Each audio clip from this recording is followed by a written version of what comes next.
Okay, well, that's it then, I guess. Hello. It's me again. Still working on the intro.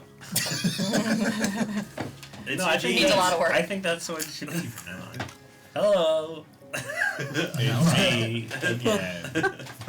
All I can think of is the Brian Jordan Alvarez thing where it's like, it's me, Timothy. That's true. Boy, I'm glad he's back doing a different type of video online. Oh, did he stop doing that? I haven't seen. He's doing them much less frequently, and he's doing the characters much more. Mainly TJ Maxx, but still. You saw the show's back. The show's back. Well, will be back. Right? Renewed.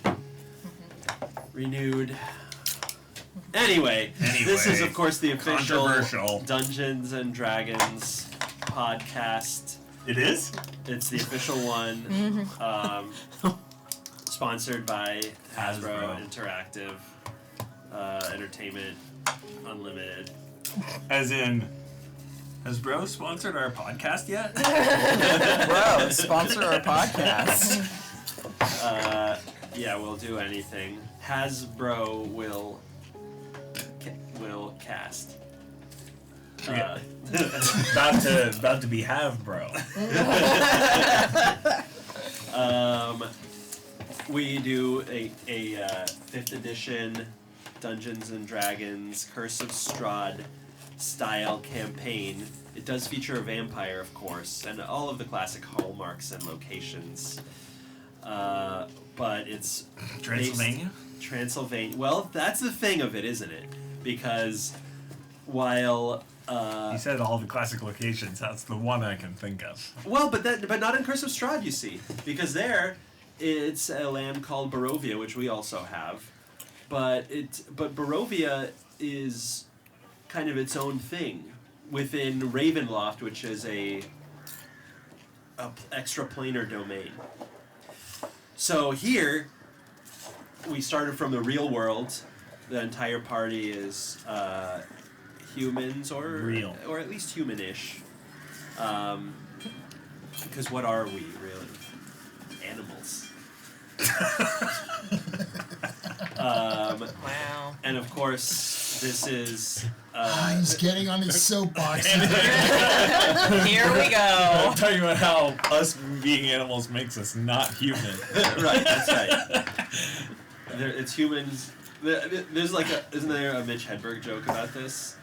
There, Mitch Hedberg joke about everything, pretty much. Yeah, I think he says like I was at a rock concert and the band. Oh. What the band shouted out. Yeah, and I feel like if you feel like an a human tonight. Yeah, and then I said, yeah. And they said, who feels like an animal? And then way more people yelled. Yeah, and I did not know there was going to be a second part, so I cheered I wooed at the human being part. Yeah. I do feel like a human. So, yeah, it takes place in the real world, where. Speaking of worlds, in this world, here's what happened this week. Algae. Right? Algae. I did see the importance of being earnest last week. Is that what you're talking about? You should redo a version of the song Alfie, but with algae. The song by what's it? Wait, do you mean Archie? Or wait, do you mean Alfie by Lily Allen? I'm not her brother. Or Archie by no, I mean Always. No, neither. Like the classic song. What's Alfie? Who's it written by? Hold on. Let's go back to algae for a second. You see there's a planet very far away. I want to say it's like Burt Bacharach. Is there space news I didn't hear about? Yes. And we named it Algae? No. Oh, we found algae? We found what we Burt think Bacharach. is Alfie? Yeah. Huh. It's a really good song. Okay, that sorry. Sounds... Why does it seem like you're mad at me? No, that sounds like it's inviting a parody for sure. I'm shocked you didn't know. I'll send it to you later. So yes, we've discovered the most convincing sign of life on another planet. It's very far, but I was telling Lishan at least. I think that this is the one thing that it's good to have this president for, because it can I want to hear him talk about it. Be a great distraction. I want to hear him talk about it, and I think like manned missions every day starting tomorrow. Like he will get to the bottom of this because he's just as interested in it as. Well, that's fun. I'm glad to hear that because I'm waiting for an apartment. Yeah. So you mean because there's going to be more room or what? Well, I don't know if there's what it's like up there. You know. Yeah. It's far. I don't know what neighborhood. The commute will be awful. That's LA. Next That's time. LA County. Yeah. Whatever. Next time we just get a send remote Katy job. It's Perry fine. to space, she won't come back. Yes. Yeah, boy, what a disaster. Katy Perry. Oh, so you're not a feminist? Listen, astronaut Barbie is very cool. Okay. You mean the ass in astronaut? Is what she said. Okay, she was gonna do. Now that's Katy Perry gross. said that? Katy Perry said, "I'm going to space to put the ass in astronaut." Why? Yeah, Because exactly. she has one. Well, mission That's accomplished. not even her thing. Yeah.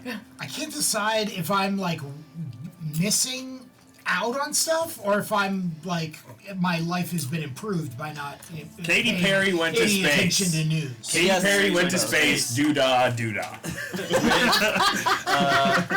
With Oprah's friend. Gail King. Gail King. And Sorry, it's probably not right. Sanchez. I man. just think of her as Oprah's friend because Was I don't this watch like the a show. You're Right, saying right, that's 10 no, minutes that's long. totally fair. Okay, fine. What else is she? Well, She's a host in her own right. She's a host. Like She she's is, famously- She is the owner of the co-owner of the Bragg Health Foods empire. Really? She is. She was that can't be before she good. was Oprah's She friend? and Orlando Bloom. Oh. Wait, what? Speaking of Katy Yeah. Perry, what? I kind of thought That it might was... be how they know each other. They actually met on set because they both had, so the story goes. I listened to Were you this. talking about Katy Perry? Katy Perry. And Okay. Orlando Bloom. This is the I official thought you were Katy talking Perry about podcast. Gail King. Gail King. Oh. That's what I also. Oh, I thought so too. Oh no. Because we were talking about what Gail King's actually known for. Okay, so Katy Oh, okay, Perry. sorry. and You're like, Orlando she's actually Bloom. the co-owner of Brad. Katy No. Perry and Orlando Bloom. This is more weird. So, yeah, so I thought we were talking about Katy Perry. And What's I the deal with assumed that that it health was a food? guy with a big beard because it's close to foods with a guy with a big Oh, beard on it. You know what I'm those. saying? That one. The Apple cider nutritional nutritional yeast yeast. Yeah, in I- apple cider apple vinegar. cider vinegar. With the yeah. with the long text Yeah. on the bottle and the yellow label. Like the Dr. Brauners Yeah. of the food world. Yep. Yeah. They're like, but they're this is food. because We promise. We promise we're not as crazy as Dr. Bronner. containers are always really close to containers with that guy on them who makes rice and things. Uncle Ben. No, not Uncle Ben. You talking about Dave the Killer? Dave the murderer who Yeah, makes that murderer, that reformed murderer who makes bread. I'm talking about it's a guy with a big bushy beard. Reuben? He looks like him. Gimli. Quaker Oats? No, he's got a big Quaker's bushy beard on his famously head. smooth shaven. If there was a thing of oatmeal that just had Gimli on it, It's I like would get red. Red's Mill. Red's Mill. Yeah, I know what you're Red's talking Mill. about. Yeah. Oh. Speaking of Gimli, Orlando Bloom. Let's watch the intro I figured video. that was just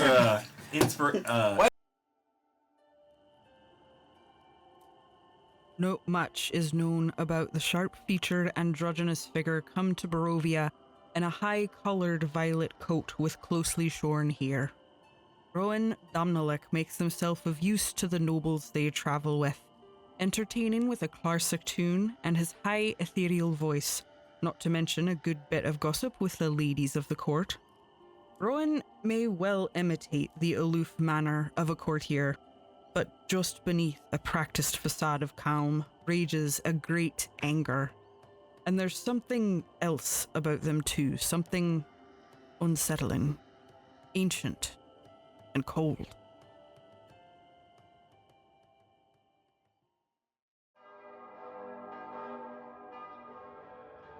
Father Esquivel is an ordained priest, sent far from home on missionary work.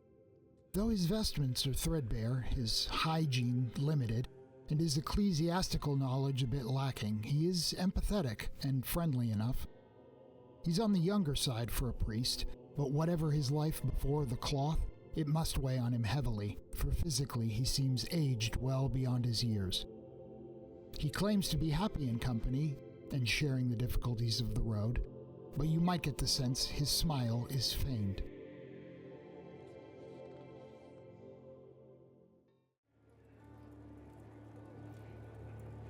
Even while petting her ornery pet Pekingese Monto, Lady Lan never smiles. A severe Chinese lady dressed in elaborate silks and other finery, Lady Lan never seems to have a hair or jewel out of place. Despite having traveled many months through the deserts of the Silk Road and faced all manner of challenges, you will never see her with a smudge in her makeup. And yet, anyone who spends enough time with her will notice an anger glimmering behind this otherwise impenetrable exterior. Something must give.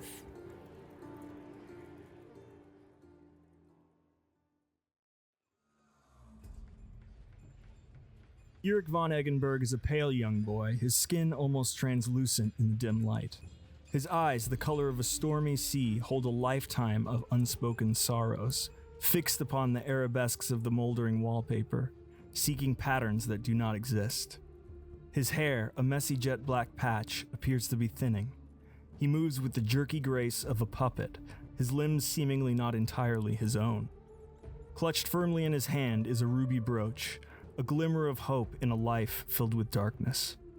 Whispers follow him, telling of a noble lineage abandoned, a sinister apprenticeship, and a mysterious benefactor offering salvation in a distant land. There is an unsettling aura that surrounds him, a disquiet that hints at secrets best left undisturbed.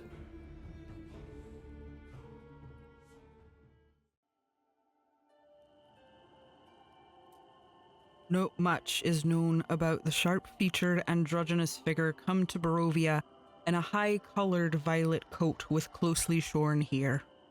Rowan Domnalik makes himself of use to the Man, we're back. Could have fooled me, didn't seem like a fan. Cut man. I said cut to him, man. Anyway, We're just having a lot of fun. Official Mega so I'm Man Eugene, the Dungeon Master. casting podcast. I'm Lore. I'm one of the players. The name of the character that I play is Rowan. The class of that character is a druid. The Circle of Stars. My pronouns are they, them, and he, him. And what about Rowan's? Oh, Rowan's pronouns are the same. He, him, and they, them. That's right. I am Nick, he, him, and I am playing Father Esquivel, who is dressed like a Catholic priest and a cleric and a life cleric. I'm Li Shen. I play Lady Lan.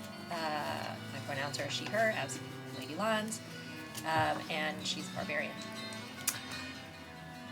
Alec, he, him, playing Eric. He, him. He is a little boy. Sorry, I have a sneeze coming on. Oh, that's cool. It just happened.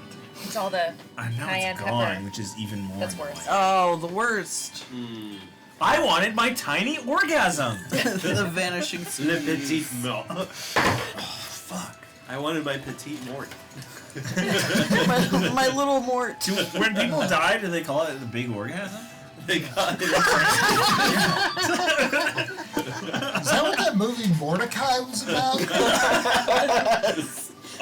Anyway, he's a little psionic boy, and he's so sad. Yeah. Well. Oh, and this is Bartholomew.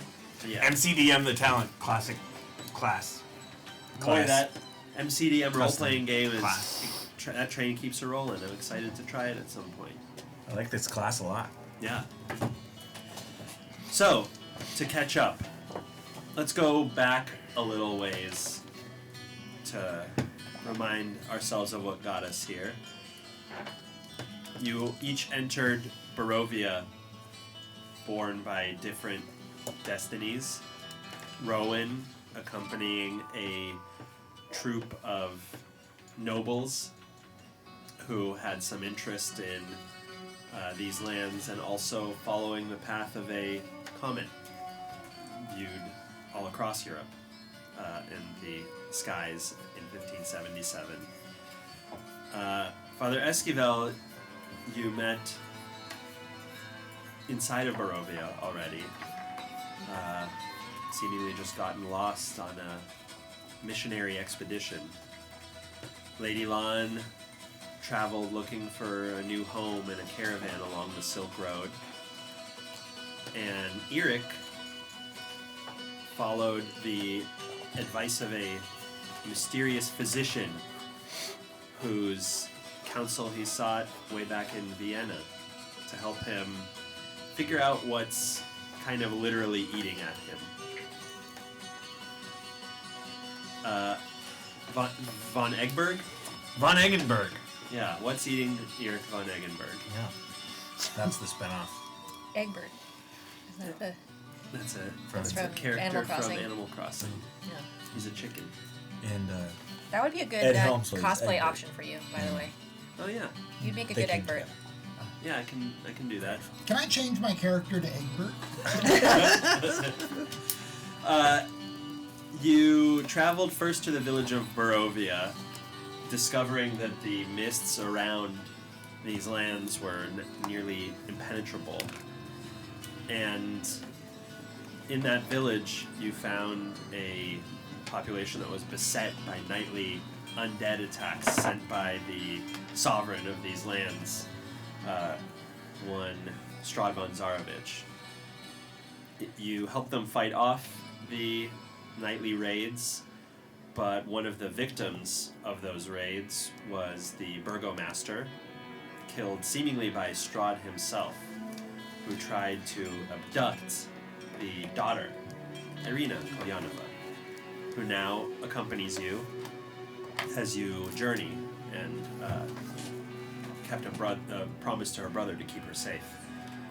You set off for the safe, walled town of Valaki, and on the way stopped at a Vistani encampment where you met with a respected seer, one Madame Eva, who gave you a cryptic reading, yet with some substance. And I'll revisit the reading because it might be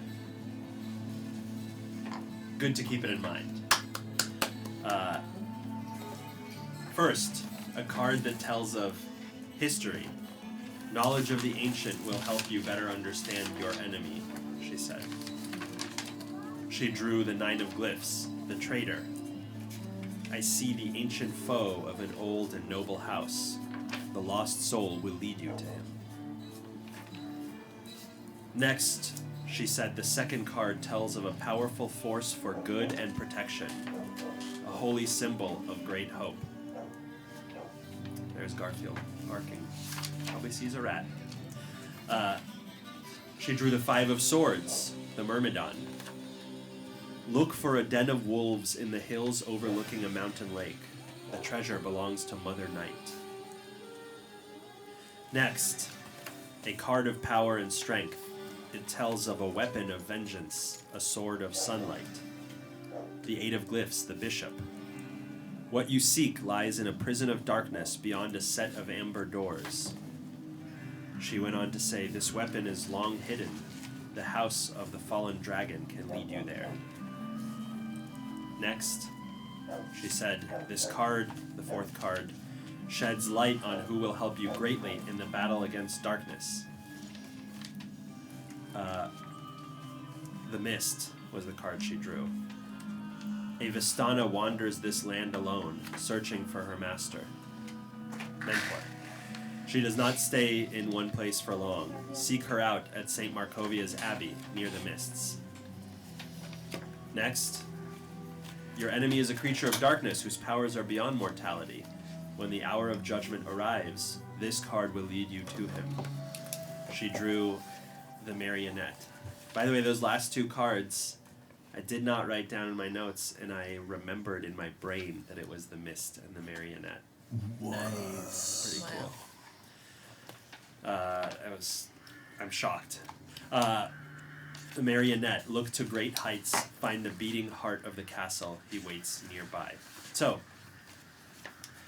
armed with that knowledge that supposedly will help you escape Barovia, you went on to Vallaki, where you are now on your third day, about halfway through it.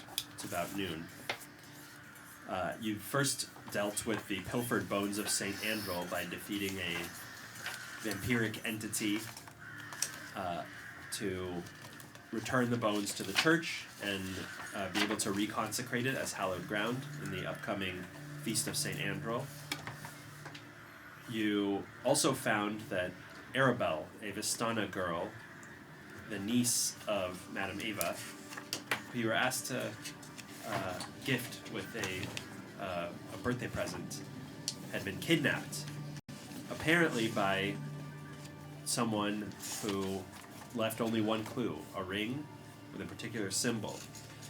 You followed the path thinking that you were just going to research the symbol. Instead, you saw it on a book held by the son of the Vallaki burgomaster, Viktor Vlakovic, who told you that he recovered that book that he held from a tower, or that it had been recovered from a tower on Lake Baratok. The tower belonged to one Hartlieb, a recluse mystic. Victor did not himself know how to get to the tower, but he knew someone who would, Soldar, the hunter. You also learned in Vlakovic Manor a little bit about the genealogy of Isaac Strasny, the enforcer and captain of the guard, with a monstrous, fiery, oversized arm, and also apparently some oversized anger and zealousness for enforcing the law. So, that's where... Pardon? The law. Oh, yeah. He's like Judge Dredd. That's where you stand now. Just having left the Burgomaster's manor, where you were also asked, by the way, by the Burgomaster to make a promise that you would look into a haunting that has been affecting the house. You learned more about it from the cook, but didn't manage to crack the case just yet. So, it's about noon. What would you like to do? Sounds like lunchtime. Well, we can't go, we can't sort of leave the city necessarily because we do want to make it to dinner. We have dinner plans. Yeah. That's right. An invitation from Lady Wachter, a powerful, noble house matriarch. Potentially powerful ancient enemy of... Right? Isn't she Oh no, she's an acolyte of Strahd. You had heard rumors that she was, devil was sort of the philosophy that you heard her ascribe to her. You don't know how true that is. But interestingly, the Baron, is an enemy of Strahd. Well, we at least know that Lady Wachter is opposed to the Burgomaster, but the Burgomaster, who seems ready to string up and set on fire potentially anyone who displeases him or disagrees with his policies, somehow doesn't do the same to Lady Wachter. So there is, presumably she's more powerful than, or in some way he doesn't want to mess with her. Yeah. I don't know if we know much about the... I think he did reveal, though, that he is not a fan of Strahd, right? When we talked to him?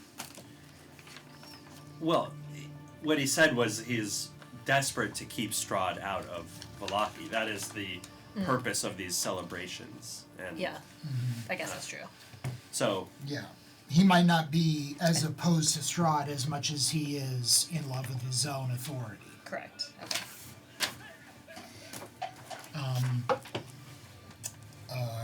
Ain't that how it is? How would this little boy know? He has a tendency to be cynical. I guess that's true. It must be a possum or something. It's like really staring at the. Cool. I hope he gets it. Me too. No, I don't. No, you don't. But not. I hope he gets it out of here. This isn't one of those things where they have dinner in like the.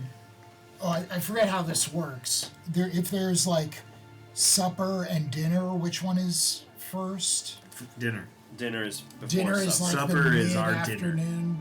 Yeah. This is an early evening dinner. So, yeah, we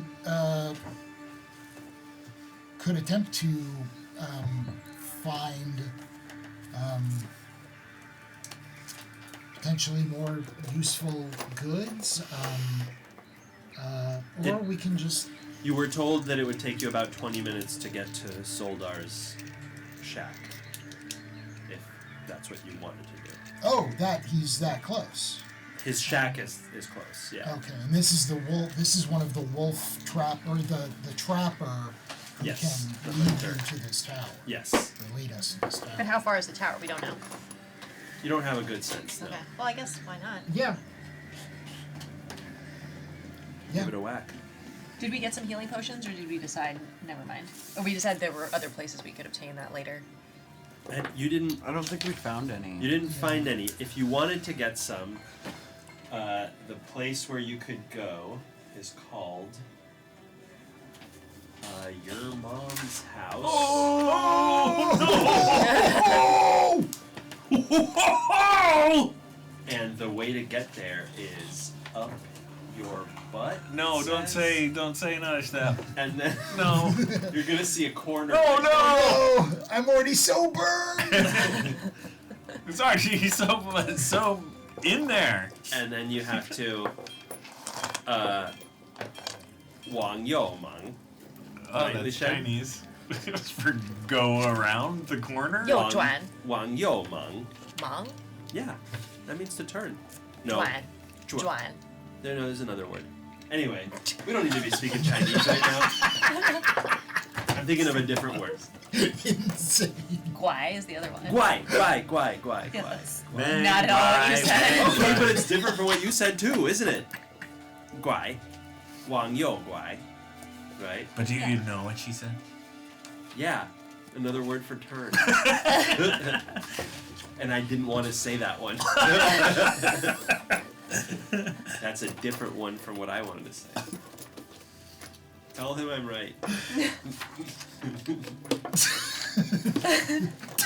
Anyway, the shop. I think we're all on the same page here. Tell him I'm right. The shop is called the Augury. Oh. I mean, it's never a bad idea. I mean, I'm very good at healing, but it's never a bad idea to have. Well, especially if we're going to potentially go to this Hartlieb house. Mm-hmm. Probably wise. Okay. Hartleigh Tower. So it's closer to the northern end of town. There's a little shop or a row of shops. The inside of the augury is filled with a wide variety of strange and sort of alluring items. There's jars of exotic herbs, spices.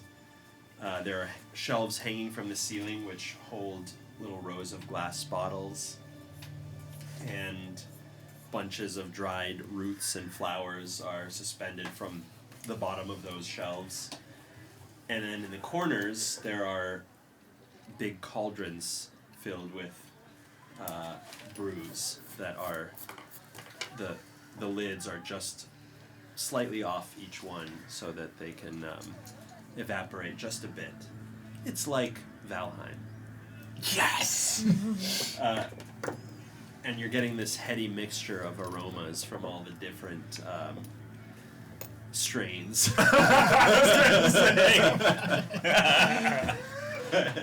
In the various vats. It's sort of a heady. A woman with very striking features, super dark hair, dark skin, tied back in a tight, high ponytail, looks at you intensely but doesn't greet.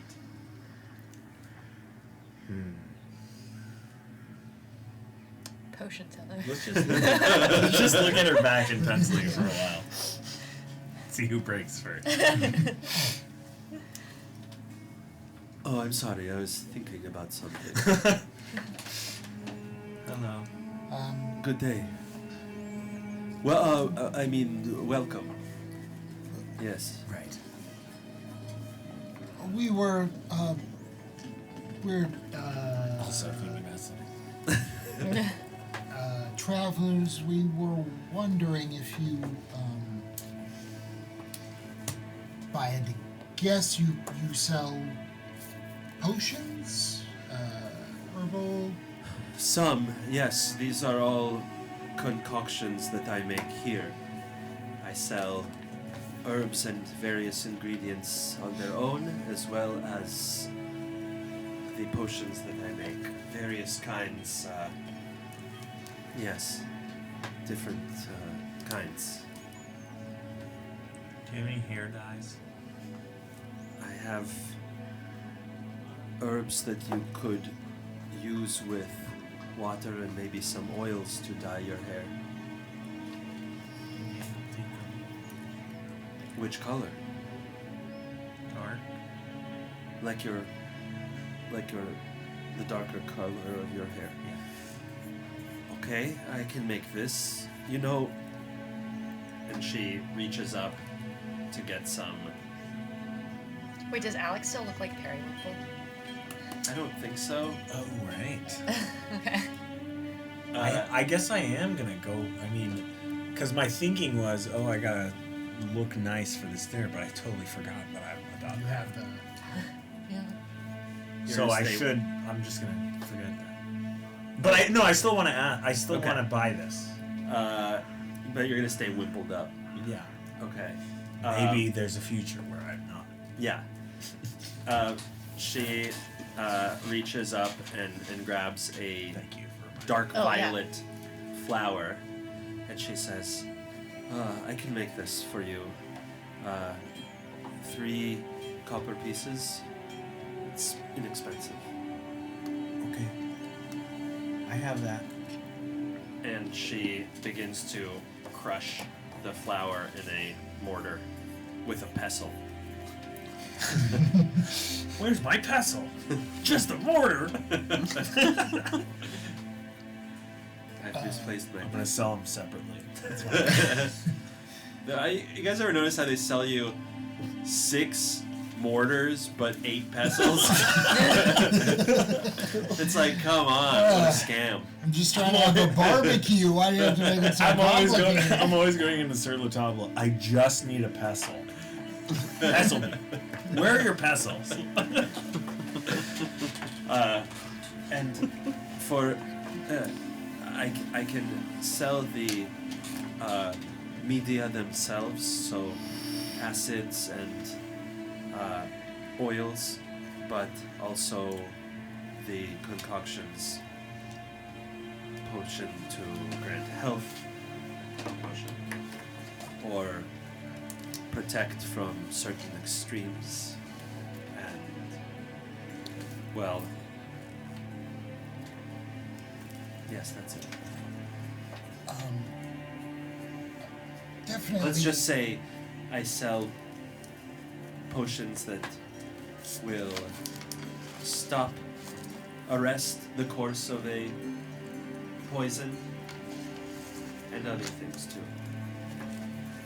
I see. That all sounds very interesting. The opposite of that. Um, You understand me? I think I'll take. How much is a healing potion? yourself. A healing potion is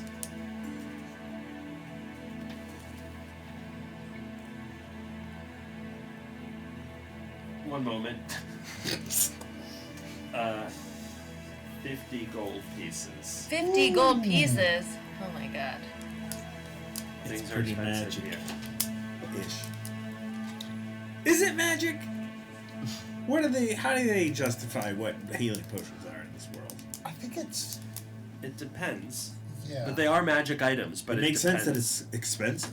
In my world, each person who makes a healing potion makes it slightly differently. Yeah. It's not just like Joja Cola. Because if I get punched in the face and then I can take a thing and it's like I didn't get punched in the face, that's amazing. Yeah. Well, it's sort of what it does is it makes your nerves numb. Oh yeah. So you're just not feeling the pain. So I'm Novocaine? It's Novocaine. You're saying I'm potion. Nathan Kane? You're Nathan Kane. Oh no. And Jack Reacher. 2 in 1. How much would a one of your poison cures or an antidote? How much would that be? That would be 8 gold pieces. I would like to buy 2 of those. Okay. 16 gold pieces. And she goes over to one of the hanging shelves and reaches for a very small, like a tiny bottle, no more than like one of those tiny fireballs.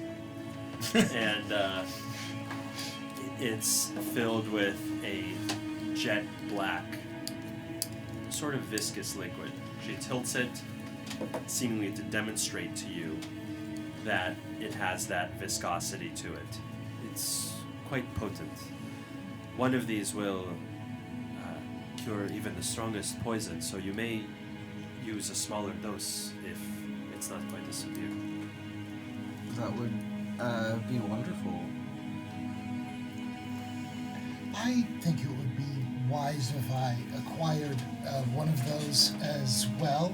Not sure I have the coinage to purchase a restorative potion, but aside from that, I'm sort of, I lean in a little bit and get quieter. I'm sort of in a situation where I have to This is very interesting. get around the sort of bathing aspects of hygiene. Do you have anything with any smell or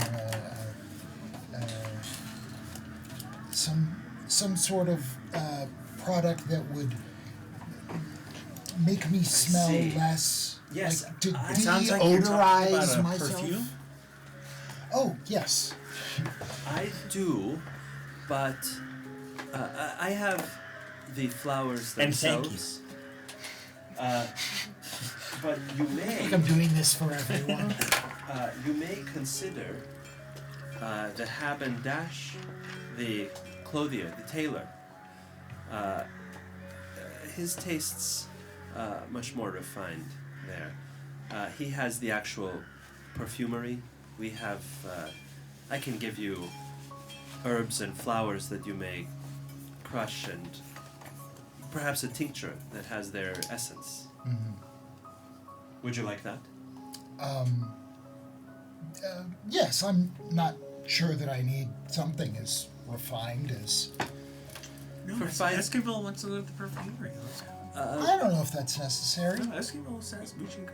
Maybe for 5 copper pieces you can have a essence of lavender. Put some on your wrists, behind your ears, maybe on your neck, armpits definitely. Maybe dilute it a tiny bit and pour it all over your body. That sounds wonderful. Thank you. And the 8 gold pieces for the antitoxin? Yes. Okay. Slide that across. There you are. I feel like a healing potion. That seems like crazy. That's how much they cost. Common magic items. Common magic items. All right. And this is the real world. Yeah, think All right. about it. I will get one. How much was it? 50 what? 50 gold pieces. Okay. Very well.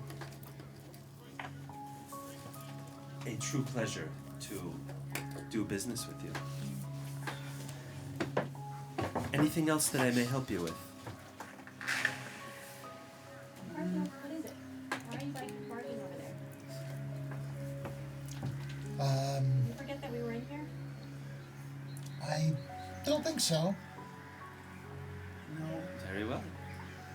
I think he forgot that we were in here. He was parking by the garage. Hi.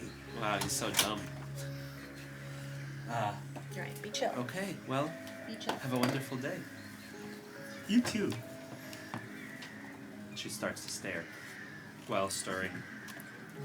Right at you. Oh, Yeah. jeez. Well, Back to it. we'll leave you to it. Thank you again. I know what she's thinking about. Anything else with which I may help you? Oh, hi, buddy. No, She woke up. I'll lift the essence of lavender and be like, thank you very much. I'll use this when it's really needed. Put it away. Why not stop? Oh, that seems fine. Lady Lon is like, she's been like wrapping her scarf like around her face. Is she holding out perfume on people too? Or just the soap? Oh, well, nobody's asked her for the soap. I guess Besides, that's true. why would she share her soap? Garfield. That's true. Garfield, come. Where to next?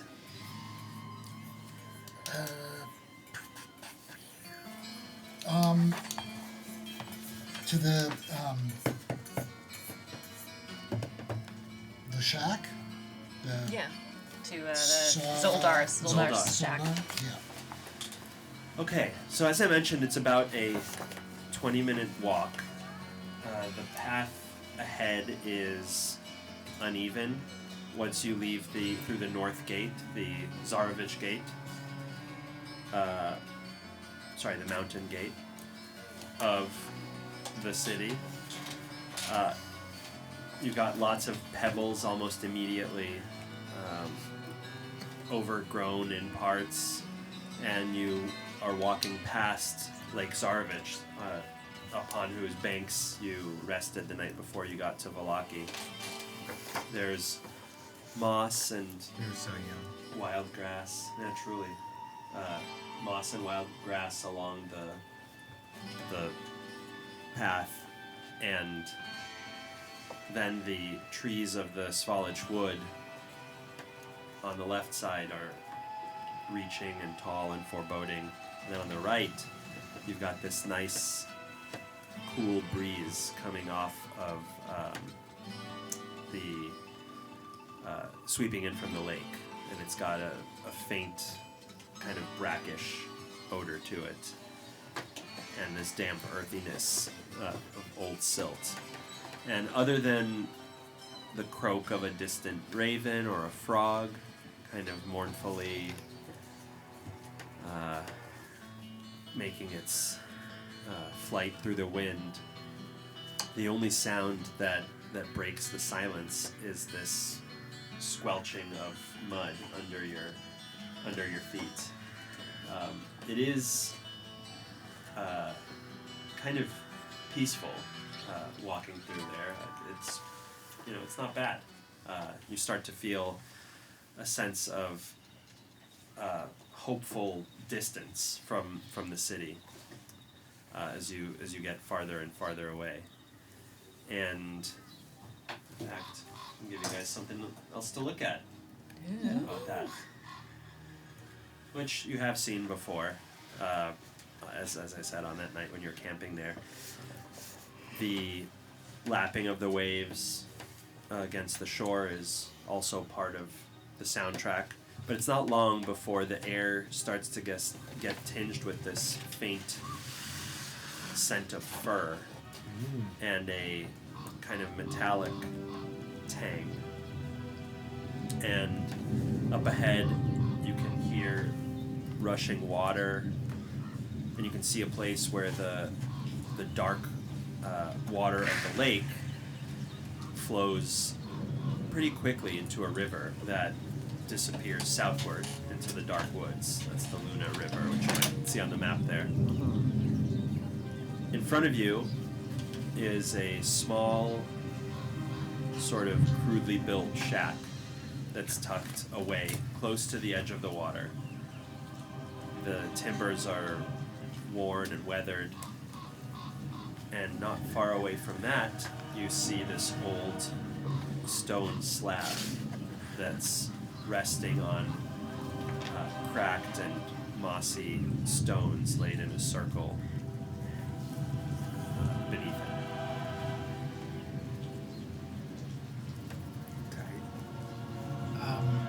Wait, it's very... Oh, there we go. That's better. We were told that they check their traps in the morning, but they would be around during the afternoon. Is there any sign of, like, the shack is right there. I imagine it's not so large that, we wouldn't be able to tell if someone were around. Someone were out? Yeah. It looks like nobody's standing right outside of it. The door has a padlock on it that is open and sort of hanging only on one of the hooks for it. In other words, your guess is either it's unlocked or more likely occupied.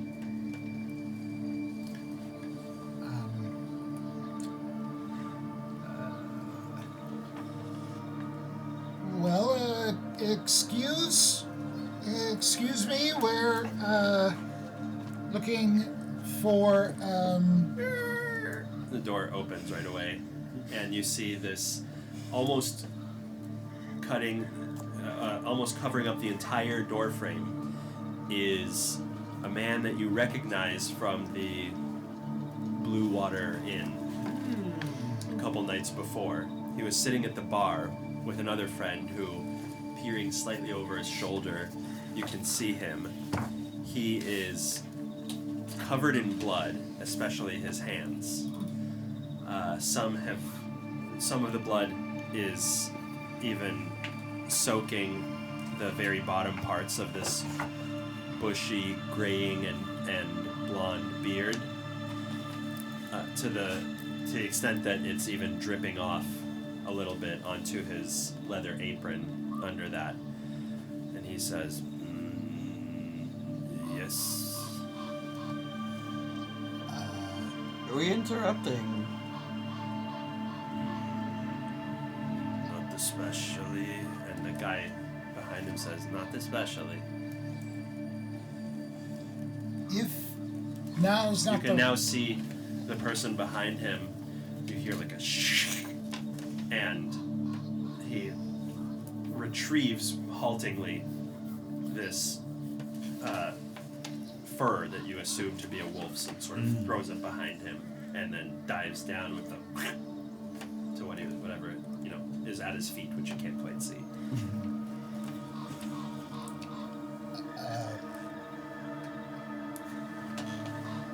Sure, we haven't caught you in the middle of something. No, just everyday work. Okay, well, Looks fun. good. We were Not often we have visitor. And the one behind us says, not often we have visitor. Not often we have visitors. Well, we understand that you know the landscape quite well. We've been told that perhaps we might persuade you to take us to a tower at Lake Baratok.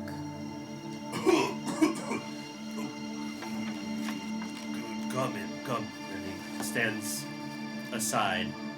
You could see where he stood up from, a chair at a rough brown table. It looks like he was trying to, based on the rags and the general condition, it looked like he was trying to clean the blood off of an old rusted trap with these nasty looking sharp rusted teeth. The walls are stained dark with age. Not much blood, but definitely use. You can smell oils and animal fat in the air. And from the walls, I mean, if this somewhat friendly seeming and relatively genial couple was not before you, you wouldn't be nearly as okay with the fact that the walls are just covered with knives, cleavers, traps, chains, blades, bows. I mean, it looks pretty scary in there. Each one, though, is well cleaned and oiled and almost gleaming despite the low light inside. And from the rafters, there hang these drying animal pelts. And you almost think to say, like, to greet them because their eyes just catch you right away. But clearly they're dead. He says, have a seat. Gonna carefully look around for somewhere that isn't covered in blood. You're just staring at one of the wolf heads. Is there somewhere I could? I'm gonna lean. I think a lean is safe. Lean away. Yes. So sorry, we have not much entertainment and hospitality, but he holds forth a jug, and getting a whiff of it, you're suddenly overwhelmed by his breath as well. Oh. He's been drinking a little bit. He wipes his hands on his apron, but it seems like he's actually just bloodied his hands more. And then he grabs the jug again and offers, if you partake. No, thank you. I'll have a little bit. Yeah, Rowan. No. Rowan takes the jug.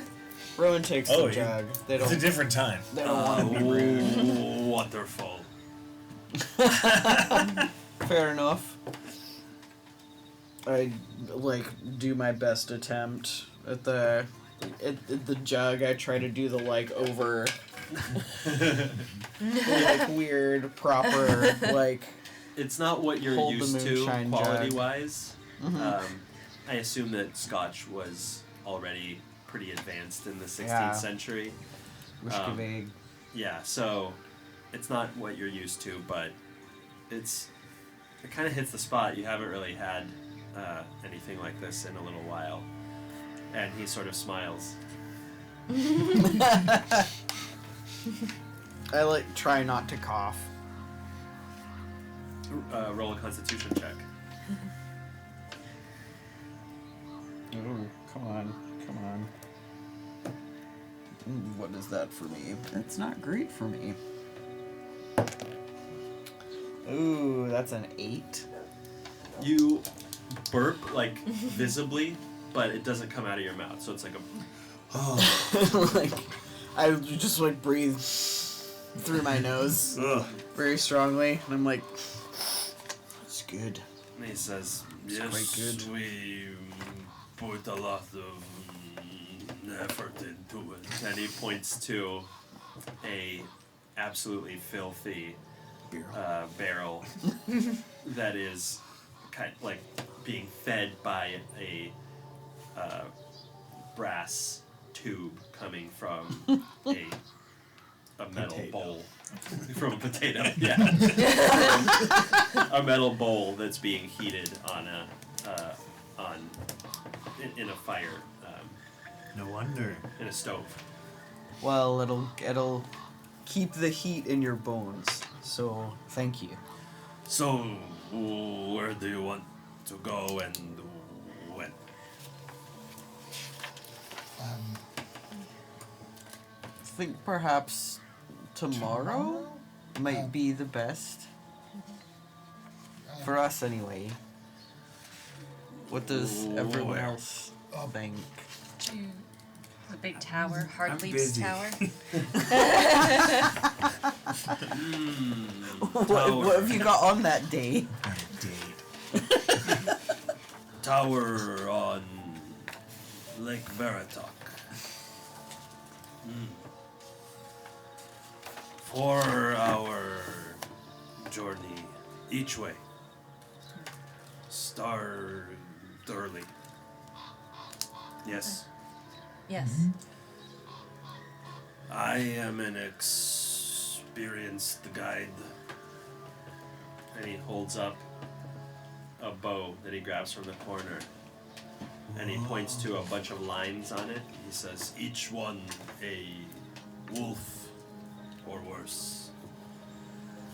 And he says, for Yevgeny, each patch a wolf or worse. And he, and Yevgeny holds up a cloak that has a clear kind of square patchwork pattern. Looks like they got about 45-ish each. 48 to be exact for Zoldar, if anybody's able to count that quickly. And 44 patches for Yevgeny. He says, we meet at Sunset Gate in Volaki and follow Luna River to the west. Then north at the crossroads, and I will guide along unmarked path. Be wary. There are local werewolf, very active lately. I think we may know a little bit about that already, unfortunately. And I kind of look at Lady Lon, not knowing how much, like, she's really comfortable volunteering information about it to our new travel buds. Have seen them. Yes, we have come across them.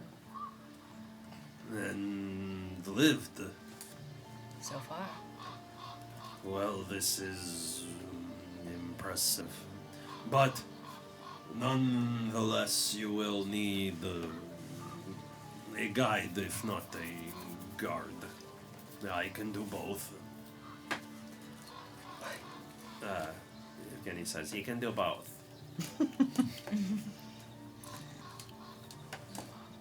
This is a perfect match. So we can meet tomorrow and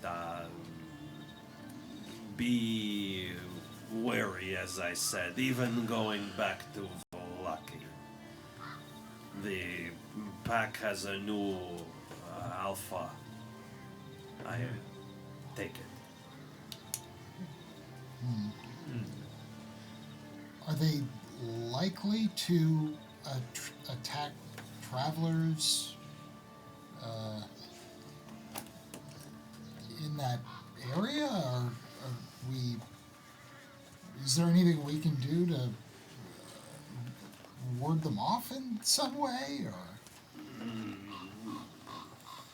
use your silver. I have some. You maybe could procure others. Rowan thanks them for the warning and swallows their the desperate actually that they want to do about how like wolf packs don't have alphas. but that science hasn't been invented or disproven yet. No, so I and guess this year, Rowan only they knows just it. figured out the alpha thing. Rowan. They're actually pretty excited about having figured out the alpha thing. Yeah. They thought that there was no alpha previously. Yeah. They just. Wait, so got have to we it. been trading hasn't- Garfield wrong this whole time?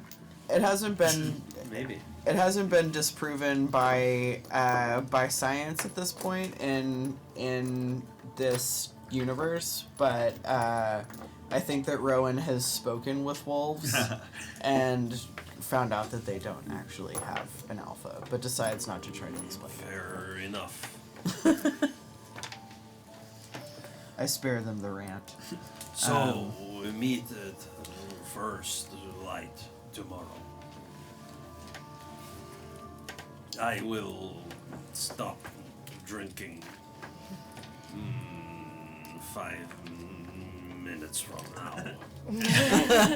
Takes the jug and just starts to upend it and waves by. Before we go, He's like, no, finish your drink. Yeah, take your time. We've got until dinner. Maybe we can talk to Evgeny about it if you're busy. Hey, Evgeny. So I was wondering, since he looks so panicked. since you're since you're hunters in the area,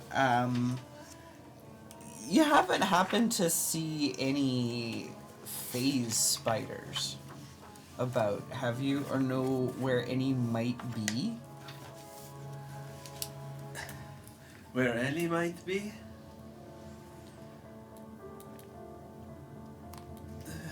No. Alright, seemed like a long shot, but might as well try. He's looking at now only at Zoldar. Zoldar finishes.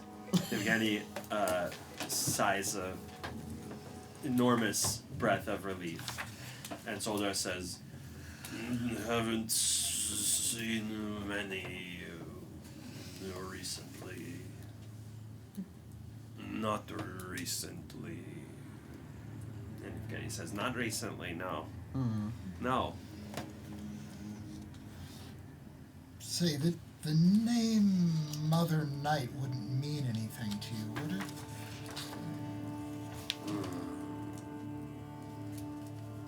An old.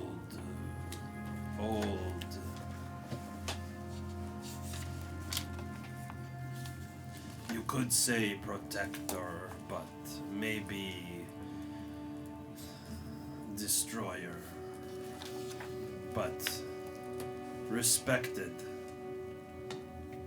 from before the time we learned about God. I see. And is there somewhere in the area where you tend to, the wolves tend to live, or maybe the We have den of- not found their home. I see. Well, I was just curious about that. Nor do we want to. No particular reason I asked. Just you seemed like the kind of man who would know about that sort of thing. Sometimes I do. Wow. Not today.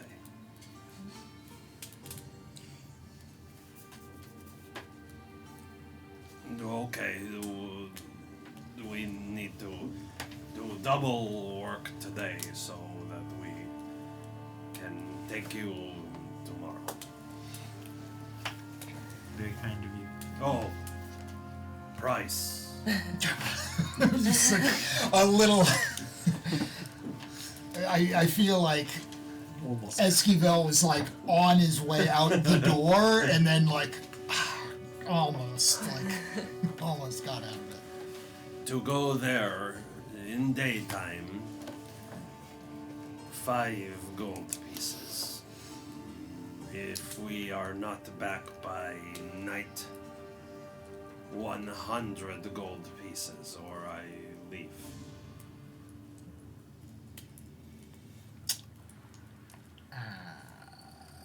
You will be Let's get back in the daytime. Agreed. Note that we are trying to save a little girl. So your generosity to that cause will be appreciated. Well, this is a minimum rate. These wolf skins are valuable. You see, they also save lives in the cold winter. It is already October. Well, if we assist you in killing any of these wolves, that can be subtracted from the cost. I would appreciate you can take part in the profit with me.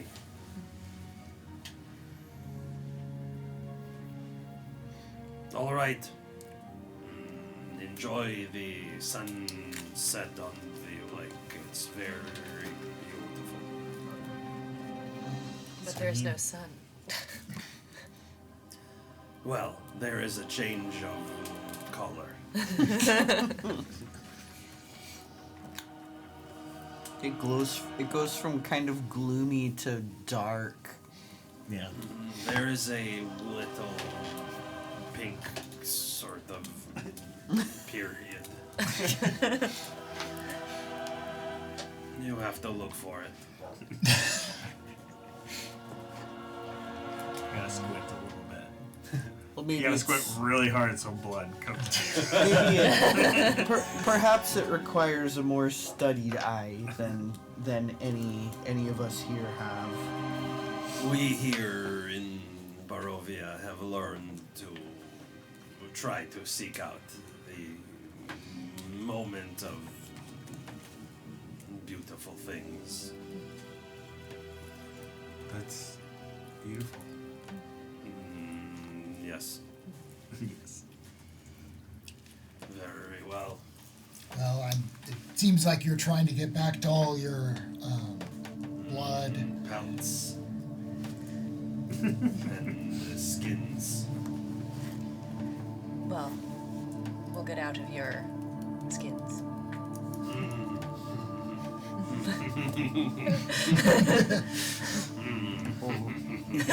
He likes that one.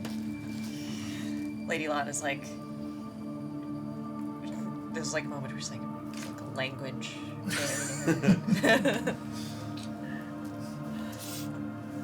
You wave goodbye to Zoldar and Evgeny's shack, and bless you. Bless you. Thank you. Bless you. You, as it starts to get a little bit cooler outside in the late afternoon, make the roughly 20-minute walk, now with the lake on your left and the woods on your right. Once again, those somewhat soothing sounds of the lapping water and the wind blowing through the trees. Every once in a while, as you start to get comfortable, punctuated by a howling wolf. But you eventually make it back to town. Do you have a particular destination? It's close enough to dinner time. Yeah, I think we're gonna Yeah. go to Lady Wachter. Go to the inn and freshen up a little bit first. Oh yeah, maybe clean the mud off. After the going to the blood hut. So you go first to the Blue Water Inn. It's probably a good idea to go to the fur trapper's house before the perfumery. Well, you still have a little perfume left. heading over to the inn, you Oh. are... Hello, Grimbeard Adventures. Oh. Got raided. Hello, Grimbeard Adventures. Oh, dang. We're happy to have you. Look at that chat. Hey, that's not the vibe.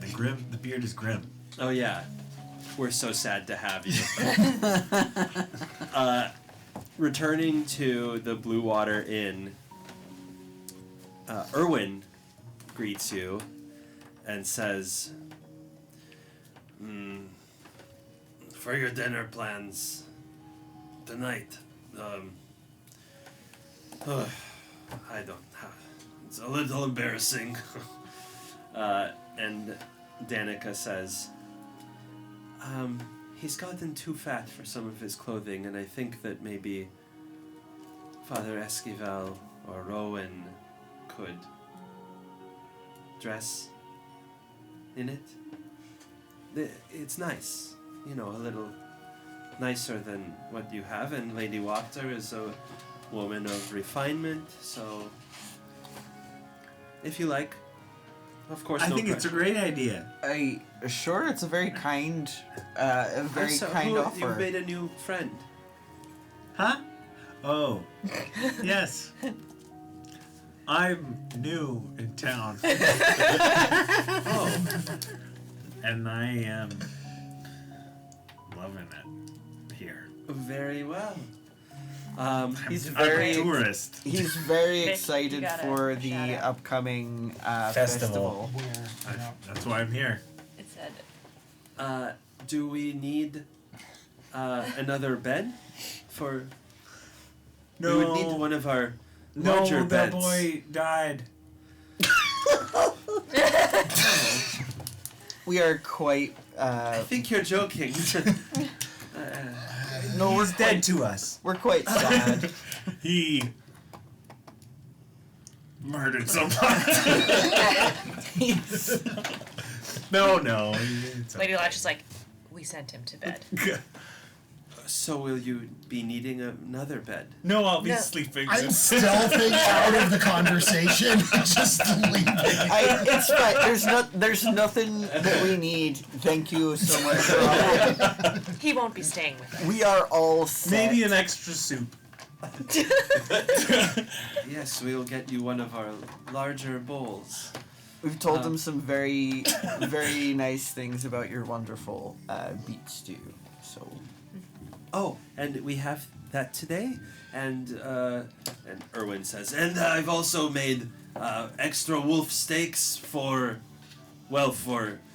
the new guest we have arriving today from the village of Barovia, but maybe I would give it to the new friend here. He's coming with us to the dinner, so I think we'll be fine. Oh, received an invitation, did he? I've been so taken with the city that these nice young people here have old people. I mean, I'm still young. Well, they've decided. Yes, I'm just so charming that I get invited everywhere. Roll a deception. Guidance. That's a D4. That's right. Yes. She looks very curiously at this little boy-sounding man. Deception, you say? I'm sure that's a positive for me. No, it might be. It's not as negative. Oh, good. 15 actually total. -1. She continues to look Thanks. askance. And says, "Well, where are you coming from?" Well, we must be going. Okay. Very well. I'm an amnesiac. God bless you. Okay. Well, please enjoy the clothing if it is suitable, and if not, just leave it in the room. It is fine clothing. Okay. We're eager, if you'd like to share, to hear how your dinner goes. As I said, it's not very often that someone is invited to dine with Lady Wachter. Well, we hope to Hope to escape without too much gossip, but we'll be sure to let you know. No, the more the better. Our new friend, can we talk for just a moment? And then I think on the way up to the room, just gonna be like, maybe just like drop the illusion when you've already established a character. So do you think I should do that as I'm walking in the door? Yeah, or like hide behind the door and then come out as another. I mean, that would be better than whatever All right. that was. I'll do it in the room. Good talk. As you are you headed after? Are you going to change into the clothes? Or yeah. is Rowan more comfortable in the? I'm gonna check them out Okay. at least. Yeah. Yeah, Keep what are punk the rock, cut the sleeves clothes? off. I'm looking for like a particular Okay. aspect in the clothing that I. These are both like Cornell West, like black suit, white shirt, little tiny tie, scarf. Yeah.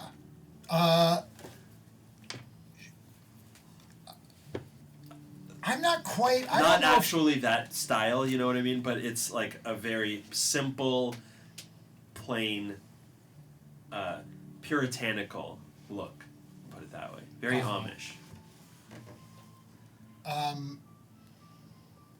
Yeah, I think I would change. I mean, I think my vestments are pretty rancid at this point. You gotta invest in your vestments. Mm-hmm. And does that appeal to Rowan, or do they? I think they probably look at what's on the laid out on the bed before them, and they kind of like like compared to the like very flowy robe situation that they have on. Yeah, this is not flowy. That's very comfortable, very warm, like lots of wool. They just kind of look at this like rigid cotton thing and they're like, I don't know. But yeah, at the end of the day, they don't want to seem rude, so they probably take a piece of it and try to incorporate it in, like they're wearing like the shirt. Yeah.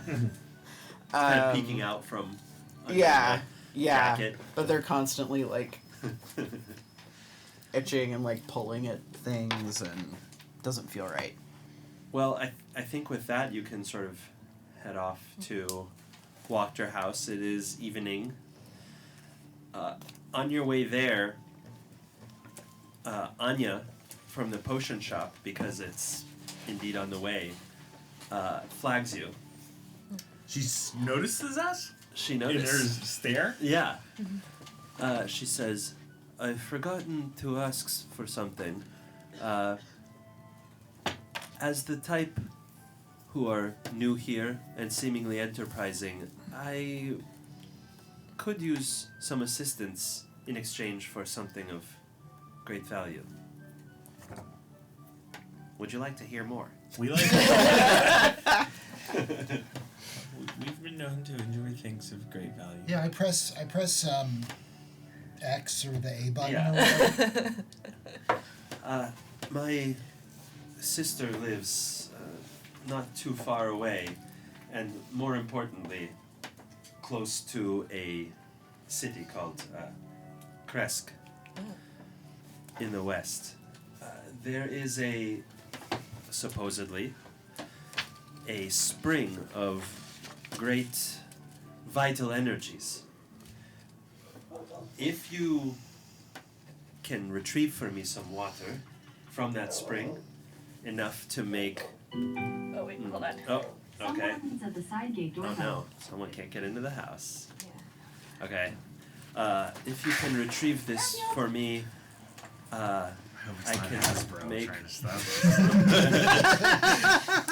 2 Yeah, Hasbro is here to shut us down. Enough official. Just like SEAL Team 6. Enough official D&D.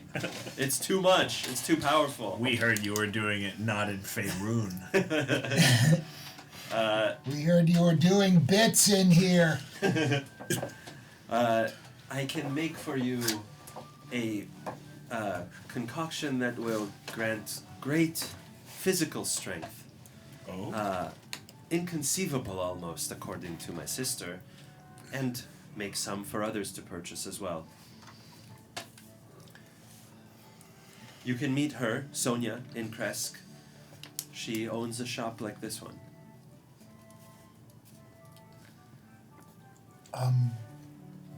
Certainly, yes. If we're in the area, we'll seek your sister out. How much of this Strong juice. of this water should? Oh. Well, I thought you were asking how much we were going to get. No. why don't we make it simple? And she grabs a jar from under her counter, an empty jar, and says, if you fill this, and she grabs another jar, and this one, that will be sufficient for 1 potion for you and 5 for me. What does the potion do? Sorry, I was. It makes someone very strong. Impossibly strong. I think we can use all the help we can get, so I kind of think Well, we we're should already do it. and we're already going to be in Kresk, Yeah. so You think? we hope. You hope. We're going to try to be there. One in Kresk. I hope this doesn't offend, but I Get those don't 2 think jars of water when you're in Kratz. Yeah, you got it. we're sort of on our way to You something. only do one thing. I don't know if we can carry 2 empty jars to this dinner party we're going to. Yes, we can. Can you drop it off at the inn for us? Yes. You say you're going to dinner. Would you like some flowers? 1 copper will buy a nice dried arrangement. Yes. Are they think it nice? would Are be they a nice good flowers? They're dried, but they're nice dried flowers. Like, would Lady Lon think they're classy? Yeah, let's put these through the... Lady Lon might think that they're classy, yeah. Okay, then Oh. then Lady Lon's. It's sort of like potpourri, really, is what you're getting. Sure. But in flower form, not in bowl form. And remember, this Yeah. was before Pier 1 imports. This was before Pier 1, before Cost Plus. Cost Cost World Plus, Market. yeah. Before Cost Plus World Market. so- Before dried flowers were played out. Yeah. Exactly. They just figured out that they could dry them. You know, I haven't seen a bowl of potpourri out in a while. I know. Just saying. Yeah. Millennials. Every single He lady doesn't know anything about potpourri. Yeah. They probably would see the word and say it wrong. Potpourri. Yeah, potpourri. Yeah, to them it's just a Jeopardy category. Yeah. Yeah, they love Jeopardy. That's Potent famously they do potables? love Yeah. Jeopardy. Zoomers love Ken Jennings. You grab a one of these potpourri, You said 1 copper. 1 copper only, Wow. You gonna tuck him down? and I mean, I do feel like she should, for 1 copper, she's just giving it to us. Whatever. It's fine. gotta make a living. She, Yeah. Should I give her 50 It's gold? nothing to you, but yeah, exactly. Think about it. Wealth effects. She's got to find flowers and then wait. I don't check my privilege a lot. That's true. That's true.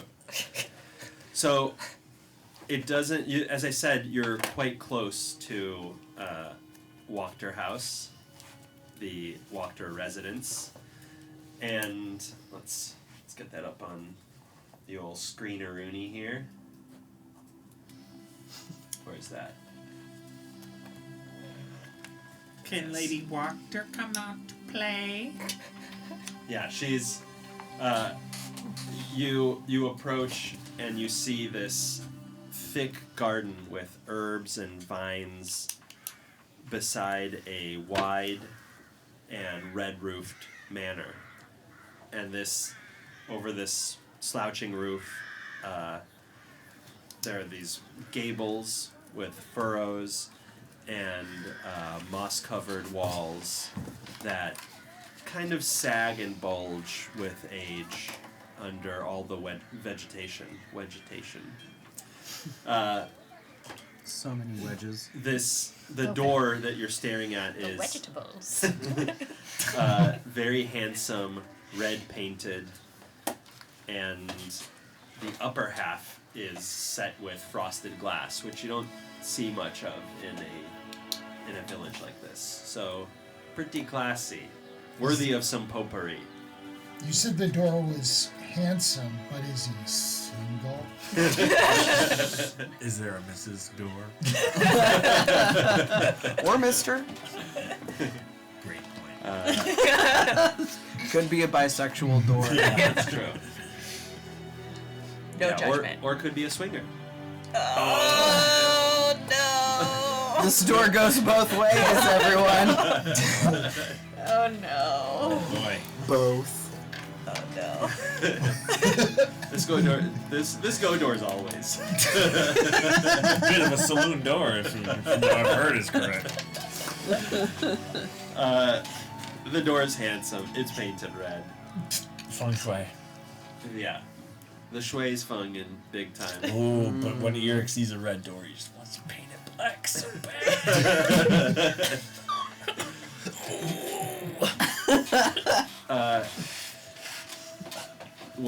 How do you approach?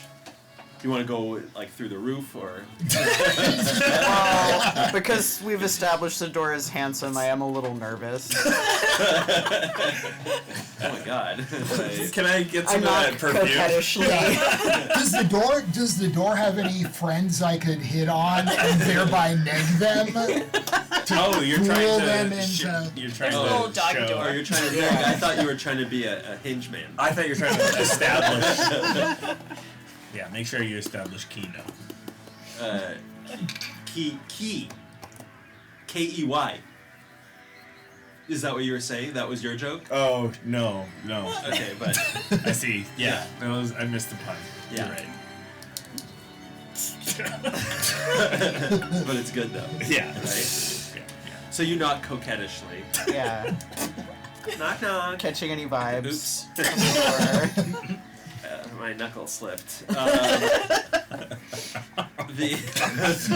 don't like that yet. What a rich game we stumbled I don't into. like that phrase. Door comedy. I don't like when my knuckle slipped. Oh, yeah. I think we're right. I think we're done. I think we're right at the end here. Just a couple more. Up to the door comes. Wait. Let her give her space. Let her go. We gotta get it out. You need to. If you don't name it, it won't. You can't tame it? Yeah, you can't tame it. Okay. Just like, don't let the door hit you all the way.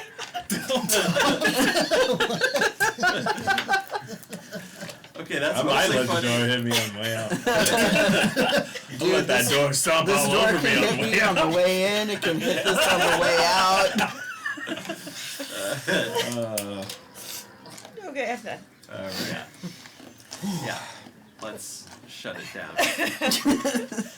So, the door opens, and you can't even tell that this person has put his hand on it, but he seems to stand very rapt at attention, clicks his heels, his chin pointed firmly into the air, and he says, "Yes, good evening.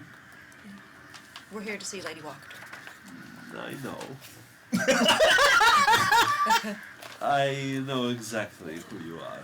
Good. This is great. Yeah. Best butler. Well, we've definitely found the right place. I am called Halik. I am her valet. And you are welcome to come with me. And welcome to Wachter House. May I take your coats, hats, things? I'm all right. I don't. I've not got a proper coat, so. No. No one's wearing a coat. He said judgmentally. Well, I'm. You could lend us a coat that we can check. The Can I closet. It is borrow a bit chilly out. If you let me borrow a coat, then you can take my coat. May I take the lady's gift? Yes, for the house. Very well. The lady's gift is very much appreciated by all members of the house, for it smells ever so fragrant and so wonderful. Just a little trinket. But so very well appreciated. Now, please follow me. And he bows deeply, and he says, "This is the parlor and the stairway that leads to upstairs. To your right is the kitchen, from which you may smell aromas wafting. Do not let them spoil your appetite, but perhaps only pique it. For these are the very items upon which we will sup. I'm getting full from To your left, the dining room. You may notice the ornate dining table set with finery. Notice the chandelier hanging, I dare say imperiously, over the table. The silverware, perhaps you may consider somewhat tarnished. I call it aged. Quite elegant, no? very elegant. Is Lady Lon? I assume Lady Lon is underwhelmed. Lady Lon is into it. It's a you little see, better than the Blue Water Inn, I guess. Yeah, you Yeah. see 8 chairs. Their backs are adorned with elk horns, and there are these arched windows with kind of lattice work, lead and iron designs that look into the garden. And if you look to your right here, oh, pardon us.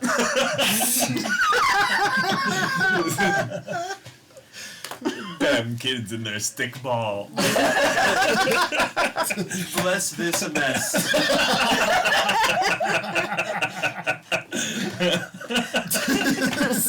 There's like woven tapestry on the wall with like Live one of that those up. medieval cats with like a human face. Just bless this Yeah. mess. Just as, like, but first, wine. I'm surprised actually that that's not like an Etsy thing. Yeah, to that's make true. like old medieval signs Yeah. that say shit like that. That's Yeah, pretty like good. a laugh Pretty love. good. Yeah. Like that. There is there is this really That would be amazing calligraphy artist that does that. I've not heard of this person. Yeah, I like this. They're That was fun. an idea. I'll send you all a Heather link Clark after could the make thing. a dope one, I bet. Yeah.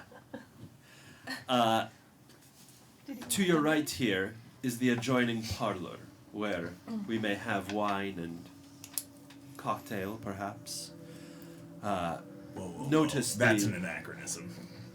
Cocktails weren't invented until the 1900s. Yeah, that could be right. Okay. They were invented at like TGI Fridays. Wine and spirit. That's debated. Spirit of your choice. You see these nice settees around an oval table, black glass on the top of it, and there's this blazing hearth there, and above it is the portrait of a smirking nobleman with a a broken nose, clearly, and this tangle of hair that's graying at the temples, and then several smaller portraits hang nearby. He says, "Ah, the late Nikolai Wachter, Senior. We miss him so dearly."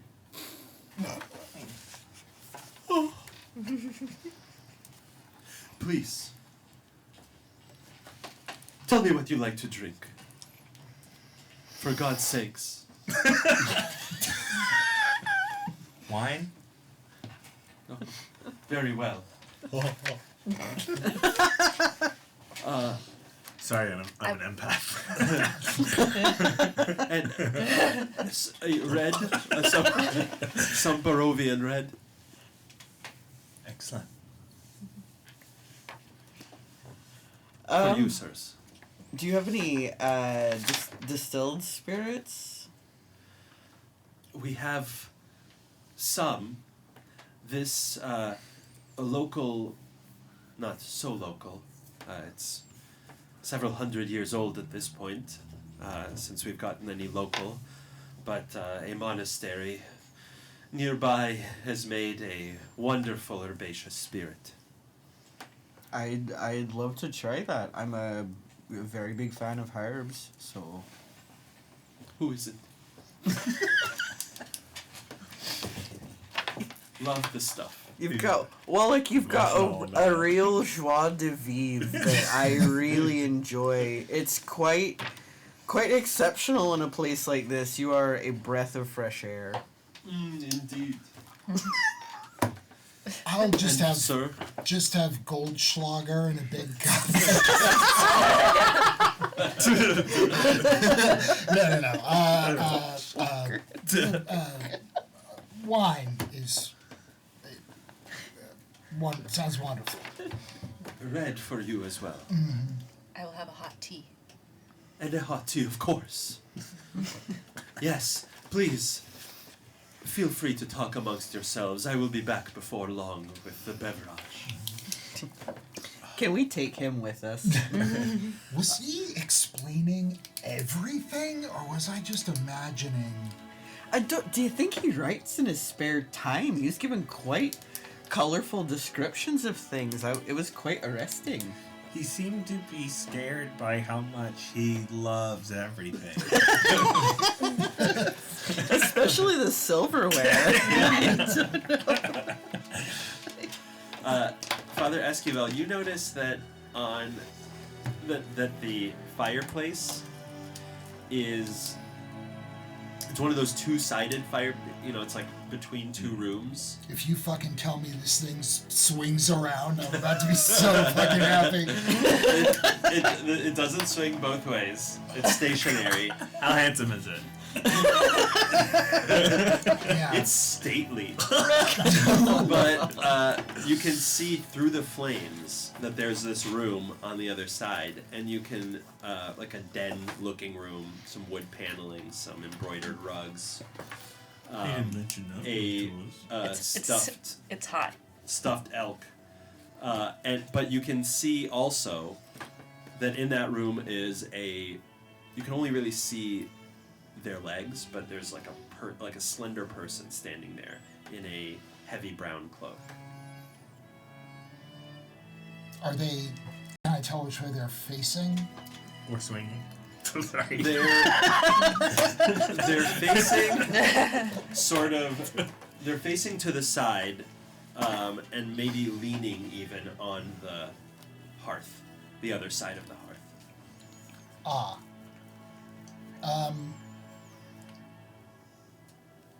Okay. I think I would non-verbally make people aware. It's like they're in a position where they wouldn't be able to see us, right? Yes, correct. But just make everyone in our room aware that there is someone who may While we're be talking aware amongst of ourselves. what we're talking about, yeah. And weird that they are wearing a full-on cloak right next to a roaring fire, right? Yeah, I mean, well, it's smoldering. Ooh, smoldering. I'm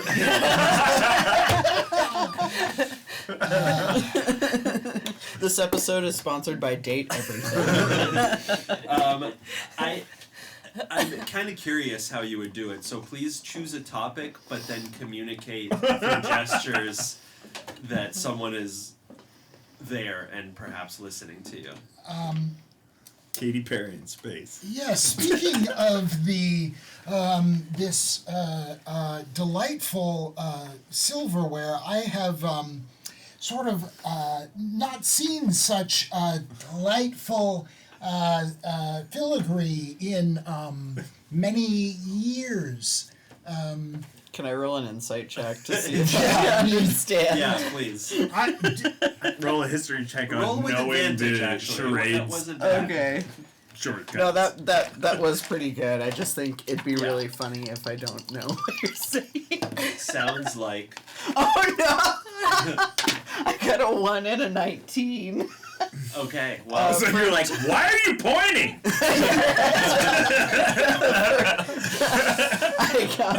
I got a crit fail and a 23. You seem to be pointing past the fireplace.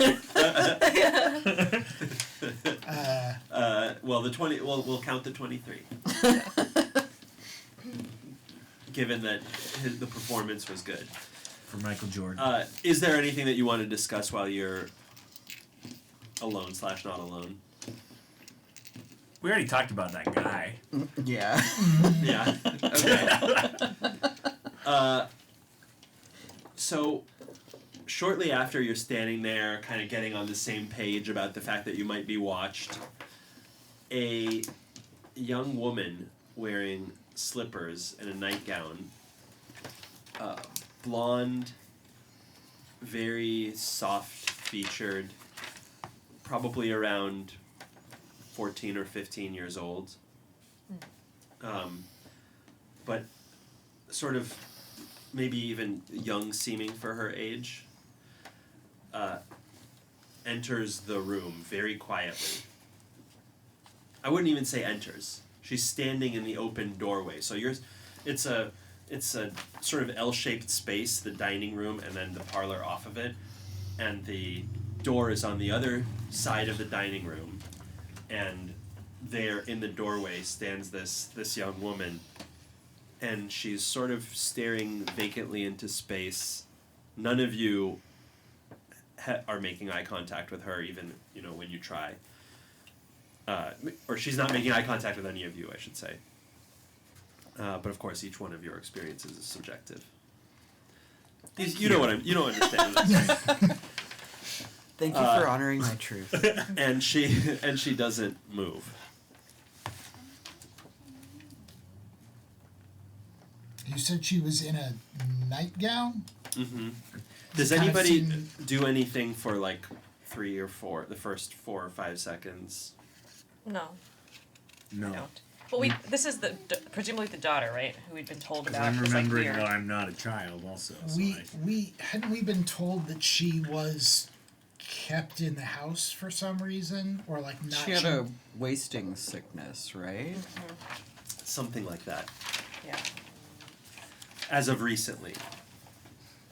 Shut up, Duolingo. So several seconds later. I know, bothering me too. Sort of almost in what's it called? Risky business style. Exactly. One of the young men that you recognize from your first night at the Blue Water sort of slides into the room, and he says to her, Stella, what? How did you get here? You shouldn't be here. It's fine. It's fine. She's most welcome to join us. No, she cannot. She should not. Did I see you at the... Yes, at the inn. Yes. Okay. Okay, so I'll get her out of here. I'm sorry. She's not... she shouldn't be. And... Ooh, bless you. I'm sorry. Why are you here? To wind up. Your guests. Behind him, walking up, you see a very opulently gowned older woman. There are some lines beginning to develop on her face, but she is meeting her 60s or 70s with dignity and grace. She's got very dark hair that's pulled back into a bun, and it's got these 3 sort of peaks. You know what I'm saying? Yes. Yeah. Does that hairstyle have a name? 3 bun. 3 bun. Tricorn. Monty. Tricorn. The tricorn. 3 bun Monty. And she looks quite stern. Her features are sharp and angular. And in particular, she seems to be kind of worried about the scene unfolding in front of her. And she says, Nikolai, how did you allow your sister to wander off? And he tells her that he intends to take her for a brief walk around the gardens now that she's gotten out of the room. And immediately the older woman's face softens. And she says, okay, but remember, it is cold outside, so be sure to grab a jacket or a heavy coat for Stella. And ensure that she does not trip over it. And Nikolai starts to grumble and says he doesn't want to. And then you hear her say, go get the coat. But you hear it much more resonant than you expected to. And Nikolai walks off silently to go get the coat, comes back with it, and leads a vacant-eyed Stella out of the front door, which Lady Wachter observes with her hands sort of placed upon her stomach, calmly watches them exit the door, and then comes in and says, I do apologize for the disturbance. Nothing to apologize at all, Lady Wachter. Your children seem lovely. Well, not Nikolai. He and his brother are huge problems, to say the least. But they've been good, and they'll be good again, I'm sure. They'll get there. Do you have children of your own? Just this one. I hold up my sleeve. Oh. Hello. How do you do? Monto gonna just... She tries to give him a pet. Monto sort of like lets himself be pet because he knows he's supposed to be on his best behavior, but he doesn't like it. Well, I'm sorry. Welcome to my parlor. Welcome to my family home. It is a great pleasure to have you here. I'm sorry that Lady Kolyanova could not make it. She informed me earlier today that she would be spending the evening attending to other matters, which I understand, but to be honest, newcomers are of interest to me as well, and in particular, though I haven't seen her since she was a very young woman, I'm interested in the type of newcomer that begins to make a reputation for themselves for good and brave deeds. Huh. Well, will anyone like that be attending this evening? While everyone is laughing, I'm going to check the fireplace to see if that figure is still visible. Yes.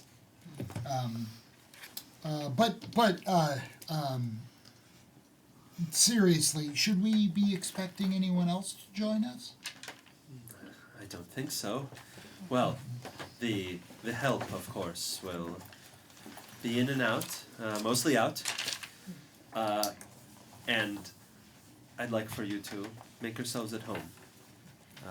And again, thank you for accepting my invitation. Almost the moment that you sit down, Halleck enters again with a tray offering you your beverages of choice, and he also offers a glass of wine to Lady Wachter, who says, the brandy, please, tonight, Halleck. And he goes back. She thanks him, he departs. So, how are you enjoying our fair city? Well, meeting all sorts of colorful folk. It's been a very, very interesting experience, not without its ups and downs. But, that's not so different from the way things are on the outside world, even if here there's perhaps not quite so much sunlight and cheer. Yes, well, I assume you're accepting, of course, the incredible festivals that our burgomaster... Goes without saying. Boy, We're festivals. incredibly thrilled for those, aren't we, everyone? Yes. So thrilled. Are you looking forward to the festival? No. No. They seem Now that you mention it, they are sort of forced. Yes. Oh. Indeed they are. Forced is perhaps a gentle way to put it. Compelled by threat of violence and misery. Yeah, enforced by capital punishment, from what I understand. I see you're familiar with the newfound crime of malicious unhappiness. Yes, I'm in no mood, usually, to celebrate. For one thing, as you saw, my youngest, Stella, she's unwell. What is the nature of her ailment? I don't know. I've tried various cures. It's been several months now, 2. But none has succeeded. Meanwhile, my boys are incorrigible, and it seems that the city that I love, the city around me, is suffering along with them.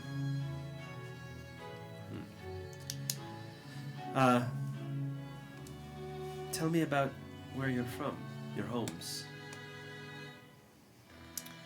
Well, I'm from a quite faraway land, north of even England, which is where the party that I traveled with before they were all slaughtered by wolves, I think. I'm sorry to hear that. Not an uncommon fate here in Barovia. It seems that is going around a bit, from what I understand. Yes. We are very thankful for our skilled hunters. We've just met them recently, lovely folk. Soldar and Evgeny. Yes. They're charmers. And then Halleck arrives with the brandy and she has a sip. And you, my large friend? I am visiting from Vienna, where I was a grave digger. Visiting? Are you sure? I don't like Vienna, so I'm looking for a new place to live, and I... Wait, is Eric in the disguise or no? Yes. Eric still Well, whether you like it or not, you've found a new home. That's seeming to be the case. Well, I'm adaptable. I'm easy, so... Easy, perhaps, in nature, but hard to kill even by a hellish vampire spawn, yes? Oh, well. I do have grit. Although the description I heard of you was different. I guess when they said small little boy, it was sort of like when they call us an enormous person tiny. Right. Yes, there is they were likely being ironic. They said, he's such a small little boy instead of this great big man. Sounds like they were pulling a bit of a trick on you. Or maybe they were being sarcastic and you just didn't pick up on it. Mm. Yeah. The smallest boy you've ever seen, can't miss him. Oh, he was so tiny. Yes, this must have been it. And you. I have grown a bit since then. You must be enjoying Erwin's cooking. Yes. Can't turn down a wolf steak. I'm from the north of Spain. Do you know Bilbao? Yes. Not that town, but Spain I've heard of. Mm-hmm. Yes, as you can imagine, we're not very well traveled here, but we have books. I have a library I can read. And you? Past the Silk Road, very far. We have some of your, well, at least they look as though they might be your relatives who made their journey to these lands long ago, and are seemingly as stuck as you are now. Perhaps you'll find common cause with them. Yes, I can believe we have met who you speak of. They're from quite far away from where I am from. But still. I'm sorry, I meant no offense. Do you have any subjects that you're interested in since your arrival here? Anything with which I can help you? Again, my motivation is to ensure that those who intend to do good in this city have the resources that they need, insofar as I can help.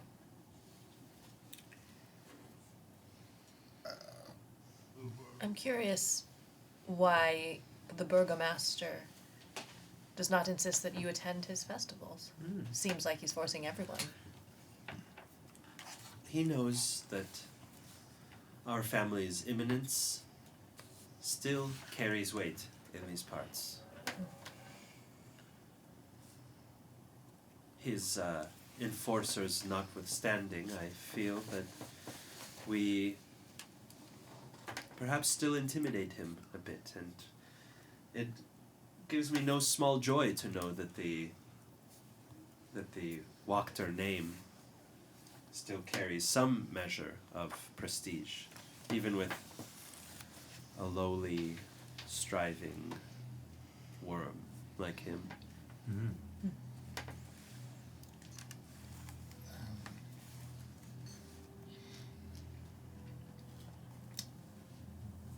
How earnest does she seem about, I think we've been here long enough to know to be immediately suspicious of someone who's like, I just want to do good. Roll an insight check.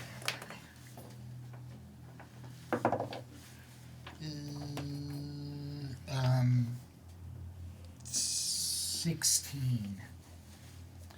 Well, here's what you're confident about.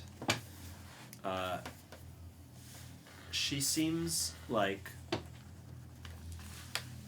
she really doesn't like the burgomaster, and it is at least partly because she doesn't believe that his leadership is effective and that he's making everyone miserable.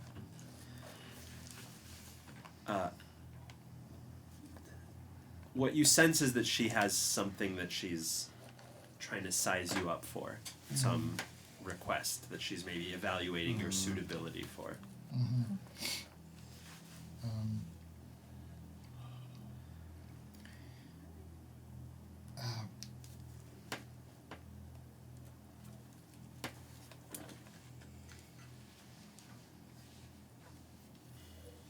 Well,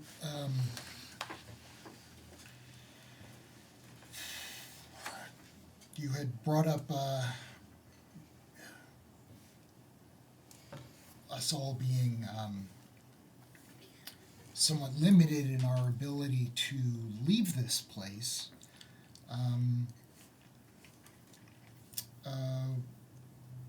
Are you aware of any people in Wallachie who are attempting to find some way around that, or? I know only of the Vistana, some of whom can come and go.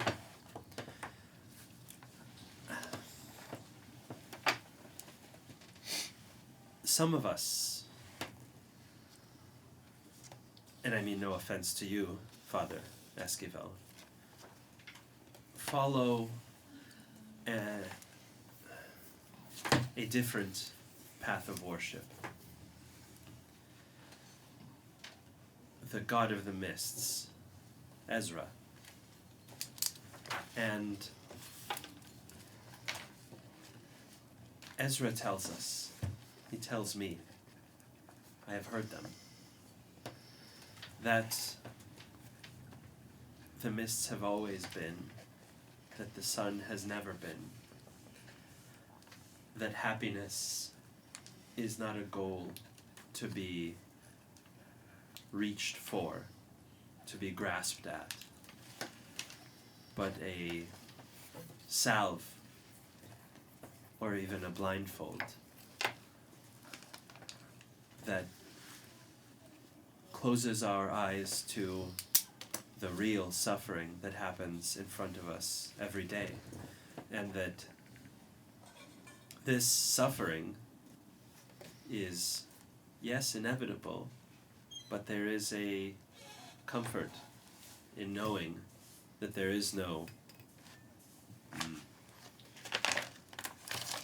better life that we can hope to attain through futile efforts, but rather that we should seek comfort and joy such that it exists in the life before us. That is what I believe, and perhaps why I find these particular all will be well exhortations distasteful, and even worse, destructive. Eric is now a follower of Ezra the God of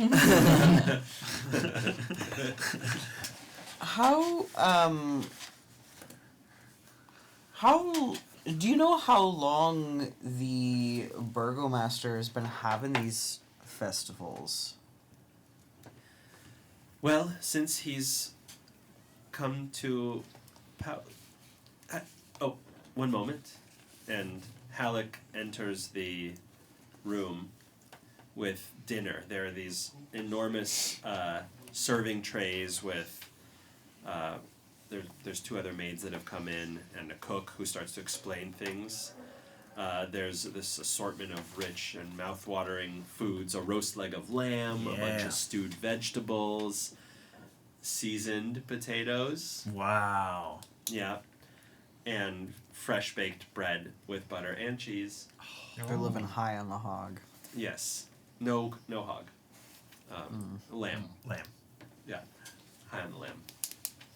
So they set the table. Different thing. Sort of everybody does their, oh, this looks so good, nom, nom, nom, nom, you know, oh, wow, I gotta get me one of these. But then you dive back into the conversation. So, the Vlahovic family has ruled over Wallachie ever since the first patriarch, many generations ago, 500 years ago. They claim to have royal blood in their veins, but I've always seen them as no different from others, yet they believe themselves to be superior.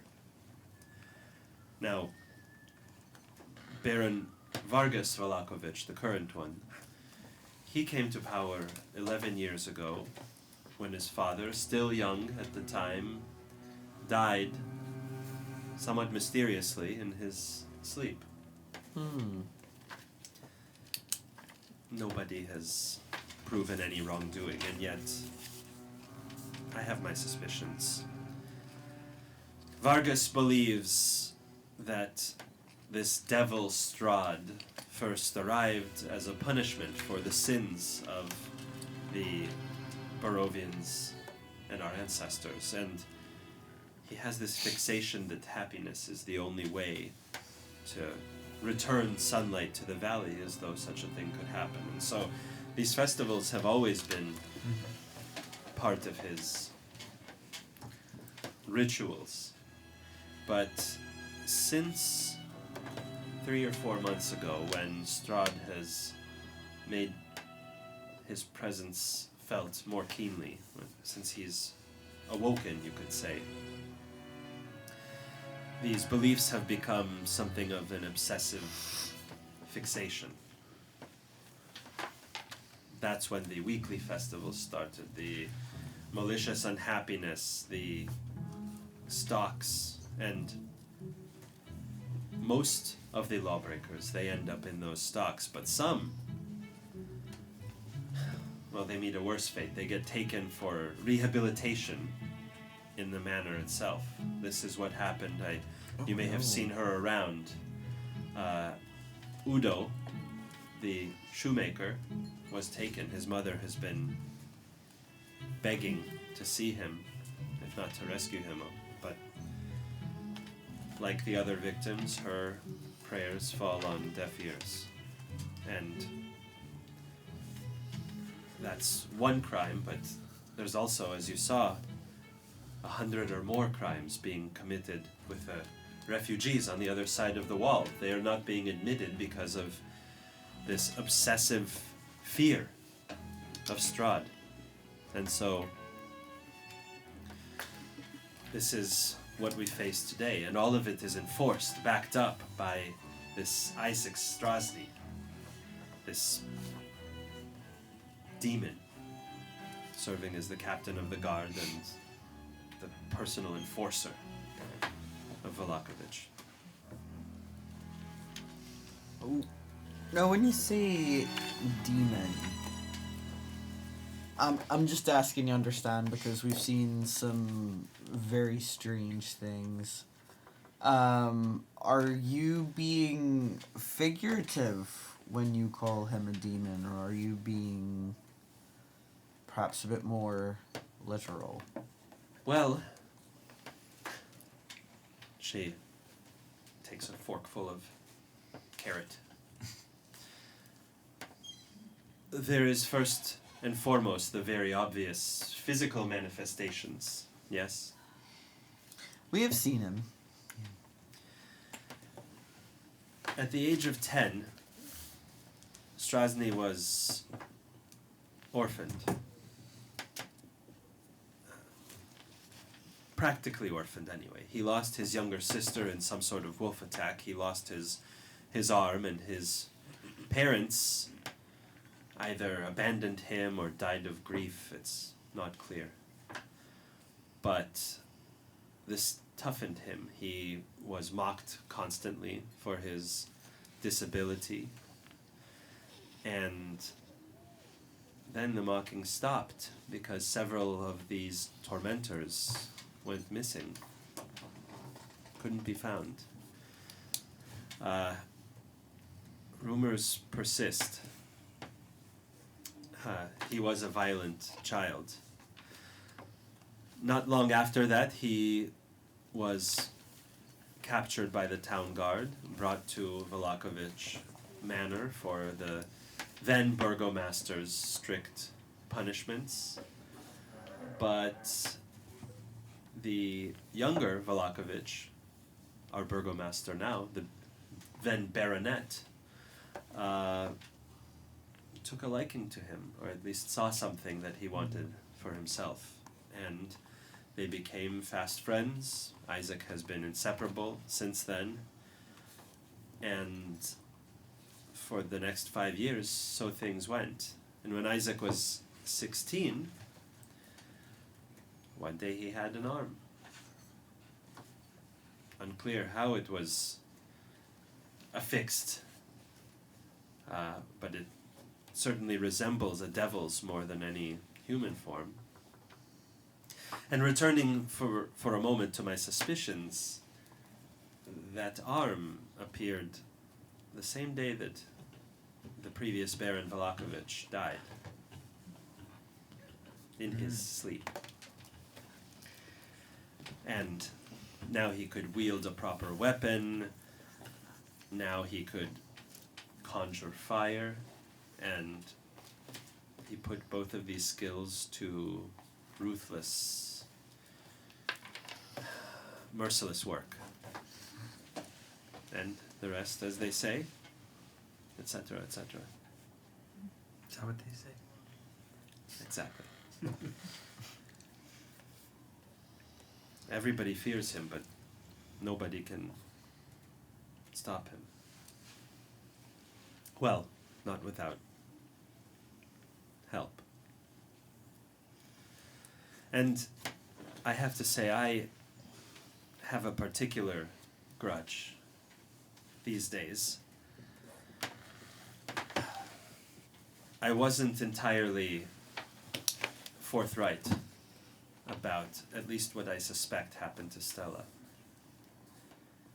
6 months ago, she started paying visits to the Vlakovich boy, Victor, the strange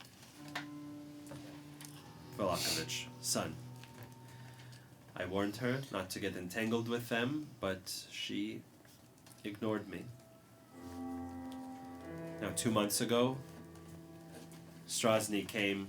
He was standing, that dog, at my doorstep. I could still remember that horrid arm on Stella's shoulder. And he said, "Here, that's all." But she was in this current state. Mindless, if I can say, speechless. She cannot walk, cannot eat by herself, cannot dress herself. She needs constant assistance. And Vlakovich has refused to discuss the matter, saying only that maybe it's my family's historically weakened constitution that has led her to sustain a break, or maybe that it is my supposed closeness with Strahd, with the devil, that has caused her to be a victim of God's wrath. But I think that they did something to her. And even if they didn't, their refusal to provide any help or even commiserate is, well, it's proof for me of their unfitness to rule.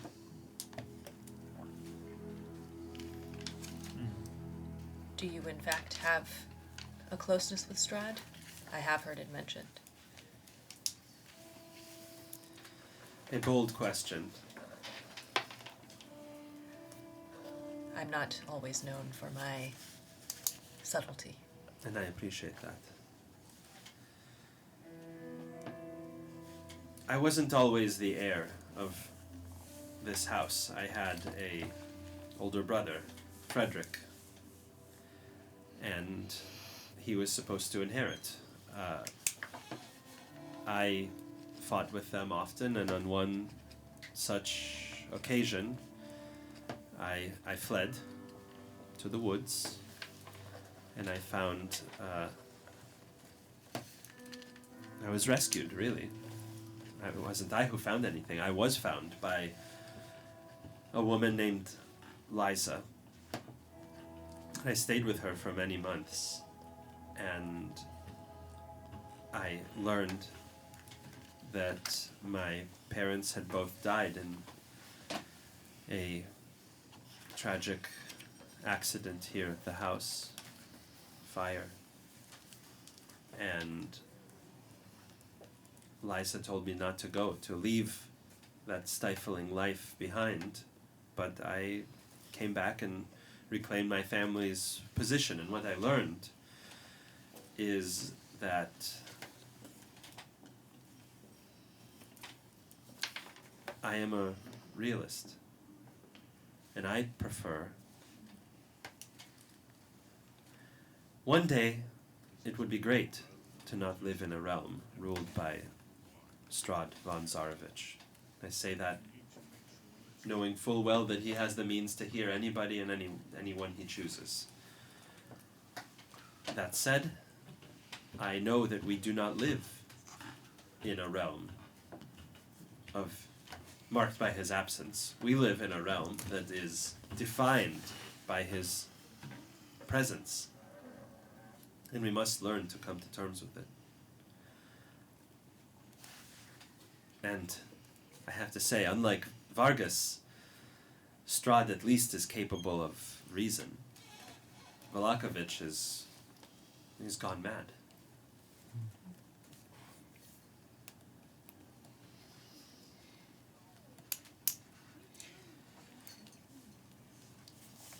Would you imagine that Isaac were out of the picture, that Vargas would be able to maintain his hold over Velaki? She stares at you very intensely.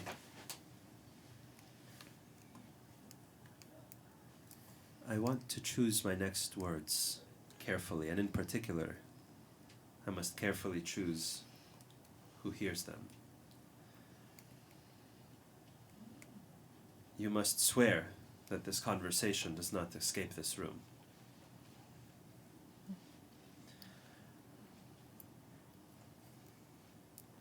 One of the things that Lysa taught me, there is an incantation. If you agree, I will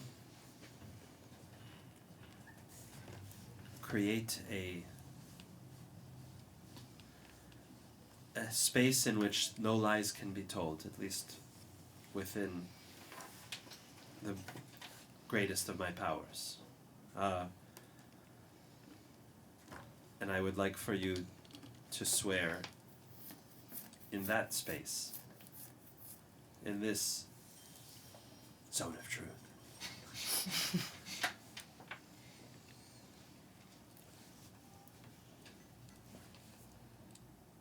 You understand why I cannot risk saying more. Is the fireplace figure still there? Are you gonna glance secretly or? Oh, is she like full on really engaging with each one of She's us? definitely Okay. engaged. This Yeah, then I wouldn't Things are pretty attempt. intense. Yeah. Okay.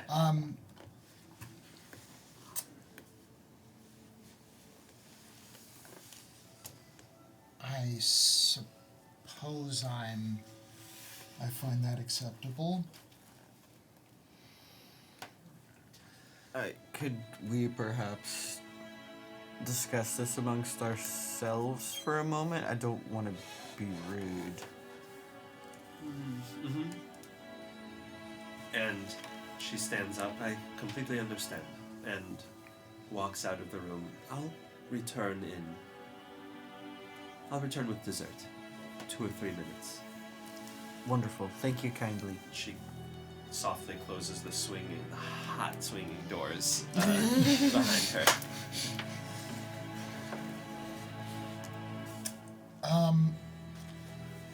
Yeah, now, given the opportunity, do I see the figure? The figure has moved, but they're still there. That said, from here, you can see that the figure is drawn, like, a little closer to the fire. Mm-hmm. But if you're speaking softly from this distance, you don't think that they'll be able to hear. Yeah. From the table.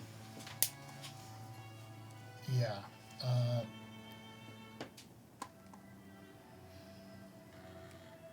All right. So I think with that in mind, Rowan's gonna do the hoarse whispers to everyone.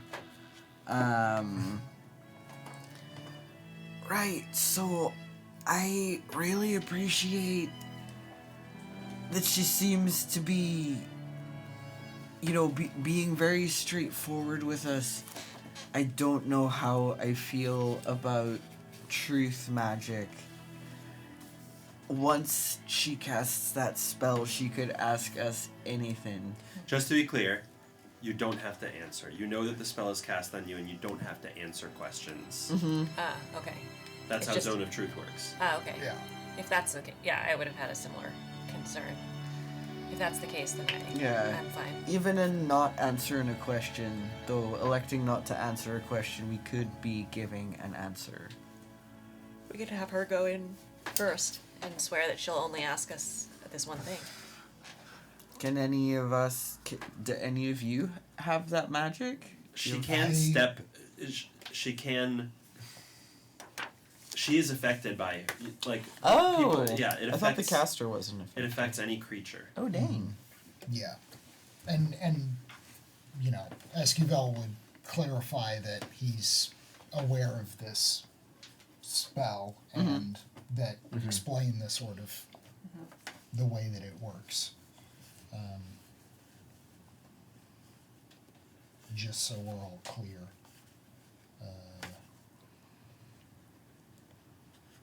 It's 15-foot sphere. Affects any creature that steps into it. DC 15 save. The caster knows whether you've saved or not. You know whether you've saved or not. Mm-hmm. You know that you're affected by it, and you can... The only thing you can't do is lie. So it's actually, she could ask you a question... Well... It's hard. It's impossible to lie. So if you were motivated to lie, you couldn't do it. But a non-answer would have the same effect, sort of. Mm-hmm. Yeah, and if you didn't you can choose to fail the saving throw to just opt in to the condition of always telling the truth, but you could also succeed against the spell, and then you wouldn't be obligated to do anything. And she would know that, right? Though. But she wouldn't know if you're lying or telling the truth. Mm. You know what I mean? I get that. I guess why would she accept us swearing to it without? Electing to fail the save. Right, yeah. I also don't see how it's binding. It's not. We could say, yeah, I swear to not tell, and then later break that promise. There's nothing obligating us. Of course, yes. Right. Yeah. So... And, yeah.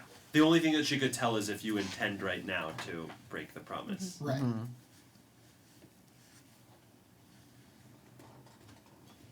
Well, sort of an all or nothing thing. So Yeah. Yeah.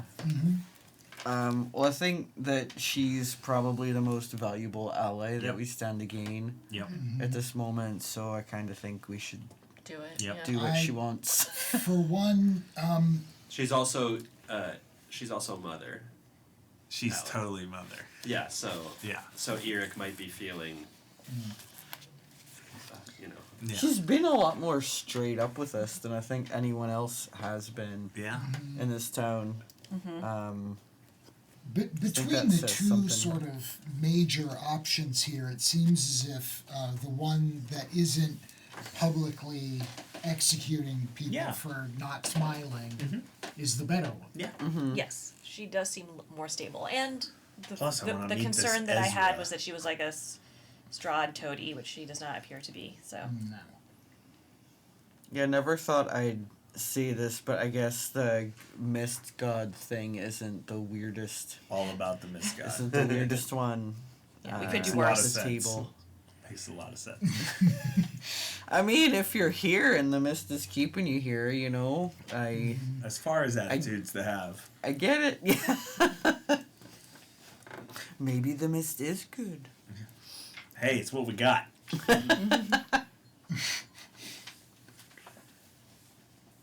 She comes back with a big pyramid of profiteroles.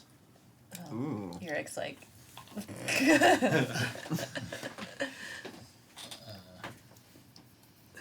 No, he's grown, but he just really loves sweets. I'll tell you what, right now, if you let me have an extra one of these, you won't even need to cast a spell. Well, you may have as... what's a charmer? Shall I begin the incantation? Yes. And she draws a circle on the ground.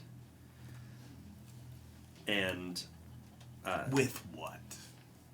With pixie dust. Chalk pastels. Okay. Yeah. How about... Next to a big hopscotch thing. Yeah. Sidewalk chalk. She smears a beet. Profiterole? No, a beet on like a cannoli. Yeah. Just drawing with it. Pastry cream.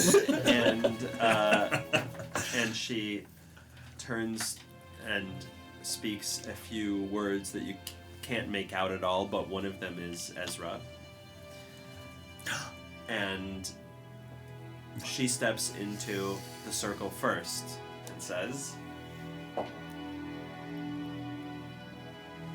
I swear that I do not intend you any harm if you do not harm me. Is there anything else you'd like to ask while I stand here? We have 10 minutes. Only that you will not ask questions beyond the conversation that we had agreed.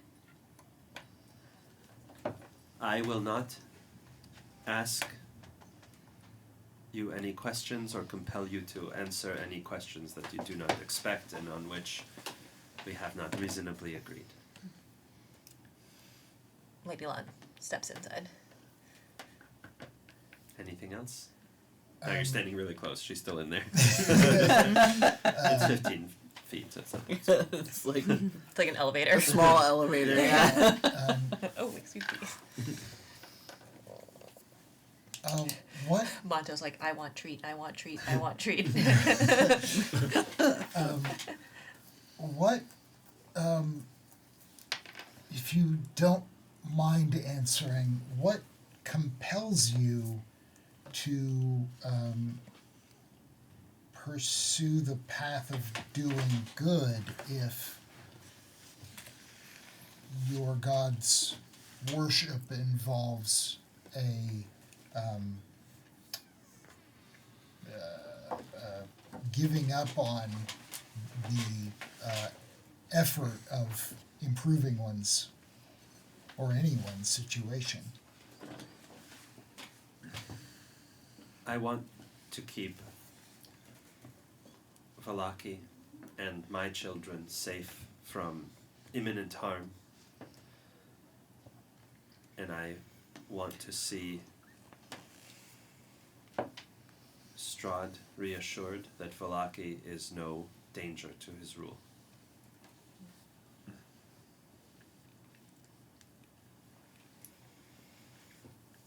Yeah, I guess I would step into the elevator.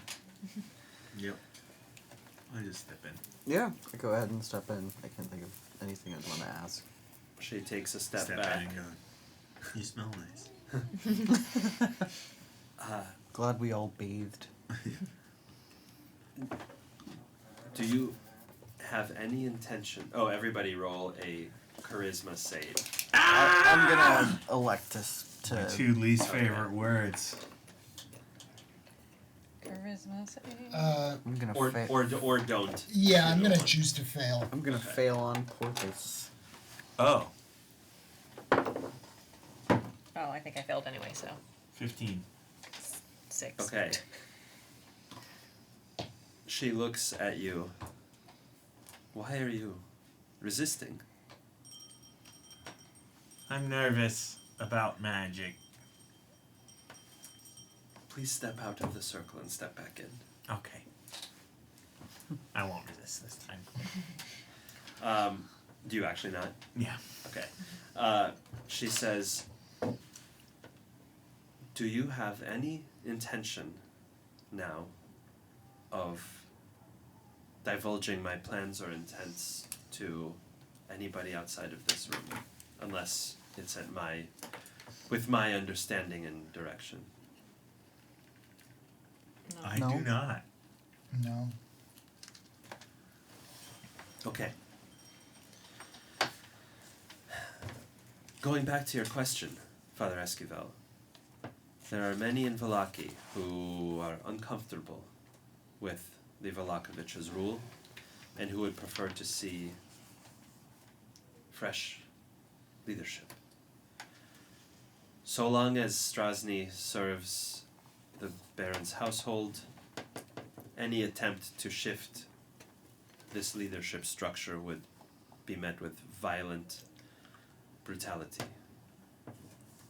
Strasny is utterly faithful to the Baron, the Burgomaster. His life is the sole obstacle to change here. You, and she steps into the circle, appear to be capable, intelligent, good-hearted, well-armed, well-trained, and if any group of individuals would have the courage to help Vallaki in this hour of need, it could be you. So here's what I ask. She steps out of the circle again, just to make things simple. Follow Strasny and find a time when he is vulnerable, unaccompanied by the guards that always seem to follow him. Once dispatched, dispose discreetly of the body, bring the head to me. Cool. He is known to overindulge in drink. He is a formidable foe, but I have a wine that he likes, and I have poisoned it. Should dull his senses for 1 hour. So, if you strike shortly after he has finished it, it will make the task, I won't say easy, I won't even say manageable, but achievable with some effort and a little pain. We have heard that he perhaps has certain feelings for Irina. Do you know what that is about? Speaking of weaknesses that he may have. No, I do not. He seems to be regularly purchasing dolls of Irina for some purpose. No. Is that Dolls just some... of Irina? Believe so. From that, What do you mean a doll of Irina?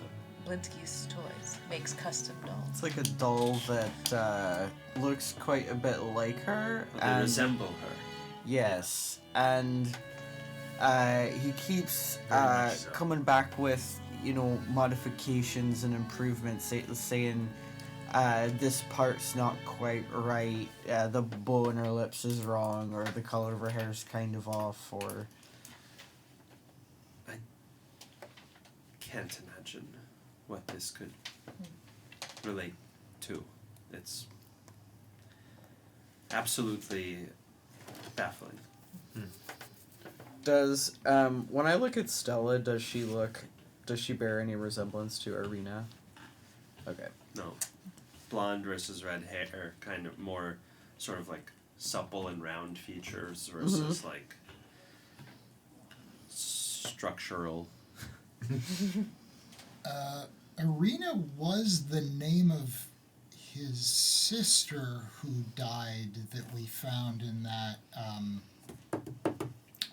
genealogy book in Oh, right. the I forgot about library. that. Yeah. Right?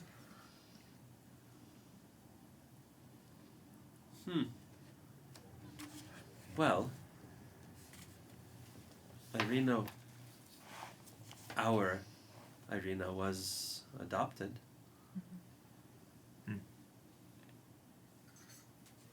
And a year or so later, after Strahd was left alone.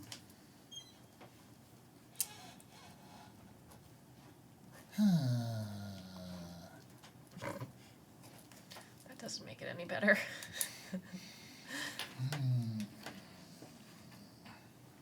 I'm more concerned than I was.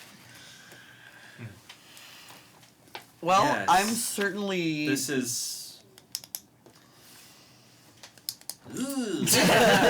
Well, I mean, I'll just say it. I've got no qualms whatsoever with killing this man. Look forward to it.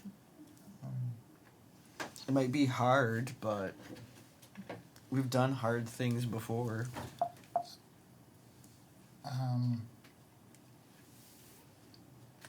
How would he be acquiring this dosed wine in order to? I will have my... I'll have one of my associates deliver it to the Blue Water Inn tomorrow morning. As for how he would acquire it, well, this is part of the assignment. I see. I'm gonna look at Eric and his hat and go, I've got an idea. One. I'm great at selling wine. It's got an oaky effervescence. If we are successful, will you assist Irina in making sure that her people are allowed into the city? She opens her mouth and then steps back into the circle. Absolutely.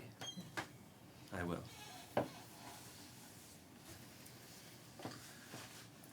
Maybe I just move in with Lady Wachter.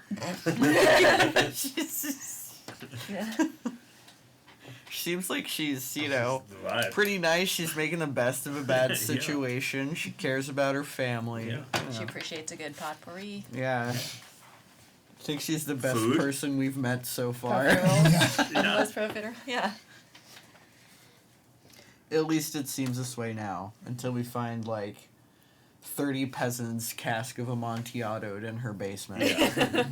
Everyone's got for the skeletons in their closet. The mists were hungry. You know what? I never thought about that phrase, skeletons in their closet. I never really... People that died of so long ago. Yeah.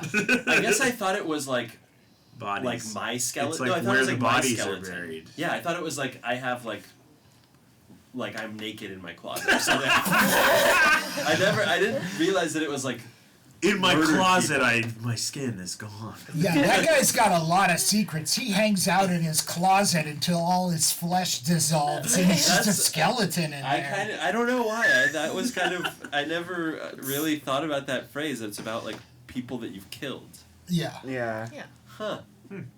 That's not nice. Not a great place to Are you keep reconsidering those. some of your votes? Yeah, I mean... I was I love that guy. He's got so many skeletons in his closet. He loves Halloween. In terms of places to hide bodies, it's Closet. very suboptimal. Yeah. Conventionally, they go in the ground. Yeah, why is this person even putting them in the closet? That seems extra depraved in a way. It's right. Well, where's he gonna put them? Makes me think of Interview with the Vampire, though. When Makes me think of corpses Silence of the literally Lambs. fall out of her closet. Mm-hmm. But it's a funny bit. Yeah. Oh. I'll just get up here. Oh, Every no. time I open this door. Is that a physical comedy scene? It is. Yeah. It is. It's. It works. That's great. Can't She- explain it. She says, let me leave you with one more thought about that hopefully allays your remaining concerns about me and my allegiances. I'm sorry, I don't want to interrupt, but I had one more thing. But while we're in this area, You smell great. Okay. would you mind? There's someone who's been right there this entire time. I couldn't help but notice. Mm-hmm. That's the person who will deliver the wine tomorrow. His name is Ernst, and he is my confidant. Ernst, and he gets down on all fours and sort of looks through the fireplace as long as he can stand the Monto heat. immediately starts barking. He's like. Yeah. He looks very annoyed about the dog and sort of winces at it. He has an off-putting countenance, you know, not very. He's not like that door from earlier. This guy's nothing like that door. He's sort of squeaky. Yeah, but squeaky. He's bug-eyed and kind of like a little bit scarred. I'm thinking Steve Buscemi almost exactly. Looking through the fireplace at you guys. And he... Hey, fellow adventurers. and he says, I dropped off the letter for you, too. The invitation. Oh. Thank you. Oh. It's what a nice to make your acquaintance. Thank you for helping. I would shake your hand, but there's a lot of flame. Yes. Okay. And he departs. Don't know why I'm surprised that the lurking man already knows who we are. Good question. Yet here I am.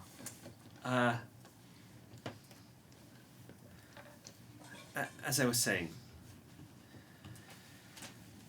Barovia, Valaki, Kresk, these are the lights of civilization in this land. But there was once a fourth city. It was a fishing village, Berez. It was on the banks of the Luna River that runs west of the city.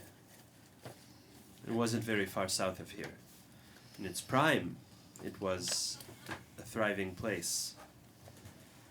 And then, one day, more than 300 years ago, the burgomaster defied the will of Strahd von Zarovich. The details are lost to time, but the histories make clear that Berez thought itself, much like Vlakovich does now, thought itself capable of challenging the devil's rule. Whether it was pride or desperation or just foolishness, I cannot say, but it was a grave mistake, and I mean that in the most literal term. Zarovich didn't argue, he didn't negotiate, he did the reasonable thing from his perspective. He commanded the water of the Luna River to rise, and it obeyed him, because this is his power. They swallowed Berez whole, and the bodies washed away. The survivors... Wait, Strahd or Vlakovich? Strahd. Okay. The survivors found themselves lost, adrift, or broken. Indeed, we don't know how many survivors there even were. They forged new lives in new places, but what did defiance earn Berez? A marsh, some broken stone. It was a warning to anyone who would follow their path. And the reasonable thing to do, like those nuclear warnings we were talking about earlier, is to follow that warning. A stark, cold, calculated warning. As a child, I heard a tale of a sword that shines with the fury of the sun. A mighty weapon. And that one could dawn a new age for Barovia. And this is captivating for the dreams of a little girl, but a lady cannot waste time thinking about mindless dreams, fairy tales, fool's errands. A lady must take the world as it is, not how she wishes it to be. Zarovich is real. We live under his rule, and survival requires pragmatism from us. A lord at peace can be reasoned with, even ignored, with sufficient assurances paid. But a vengeful lord, a fearful lord, cannot be put aside so easily. Defiance leads to nothing but destruction. Perez learned this the hard way. It is my duty, my obligation to both my ancestors and my children to make sure that Vallaki doesn't have to learn this lesson again. We must take it to heart. Do you understand? Certainly.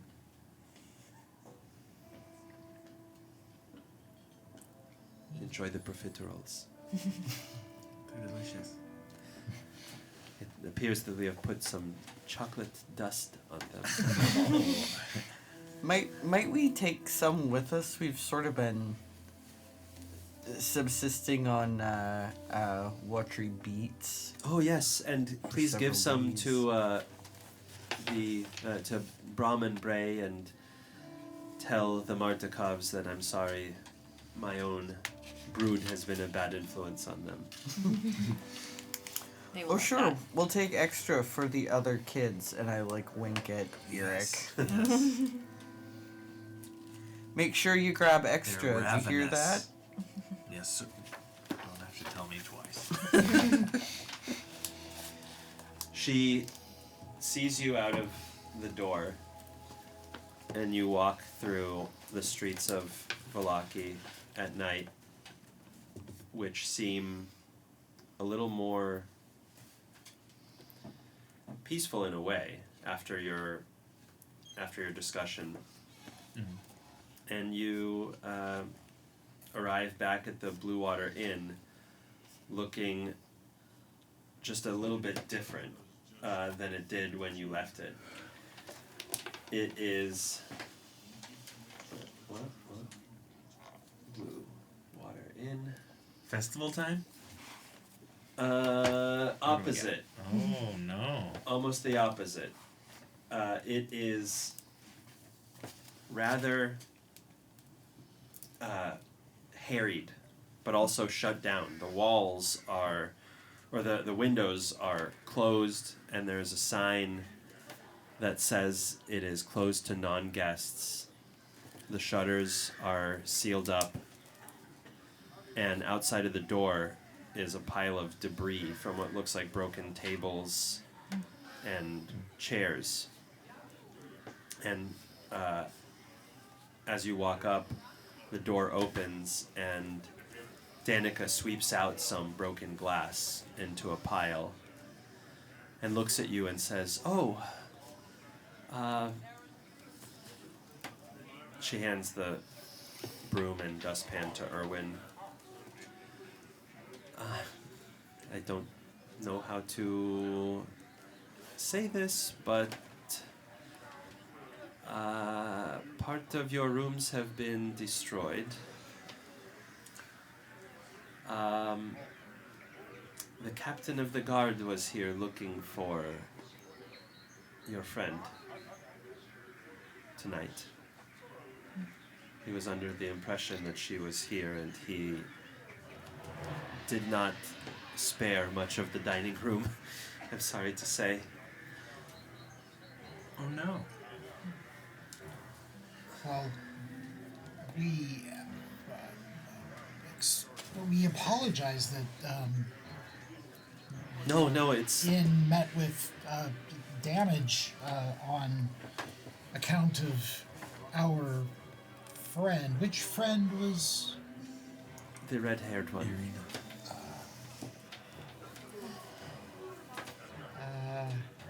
Can we help with the... It's almost clean, and he was looking very enthusiastically and did come across our savings, some of which included silver, which he took as a tax, and some more as the tax on the tax. The captain of the guard is that guy, right? Yeah.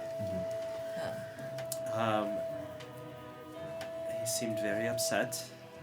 I hope he does not find her. Nobody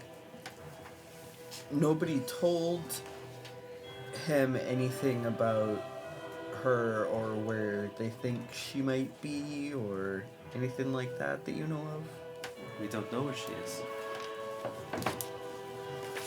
Could not say what we don't know.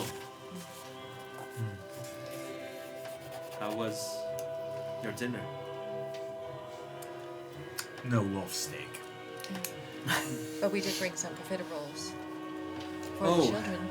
You know, this will really cheer them up because they were very scared of Strahd when he came through. So it's so generous because they will really be happy to see this. Speaking of your children, the lady apologized that her children were such a poor influence.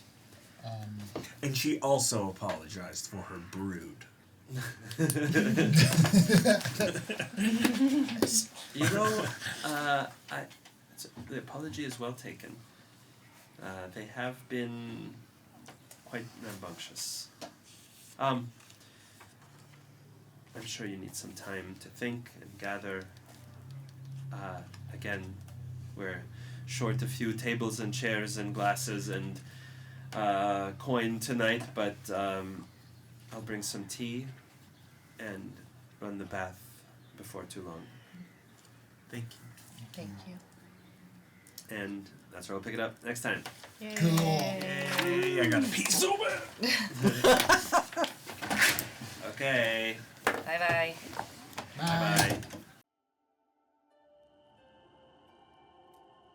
Not much is known about the sharp-featured androgynous figure come to Barovia in a high-coloured violet coat with closely shorn hair. Rowan Damnalik makes himself of use to the nobles they travel with, entertaining with a classic tune and his high ethereal voice, not to mention a good bit of gossip with the ladies of the court. Rowan may well imitate the aloof manner of a courtier, but just beneath a practiced facade of calm rages a great anger. And there's something else about them too, something unsettling, ancient, and cold.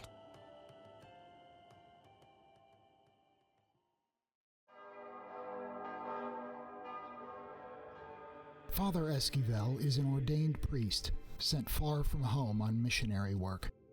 Though his vestments are threadbare, his hygiene limited, and his ecclesiastical knowledge a bit lacking, he is empathetic and friendly enough.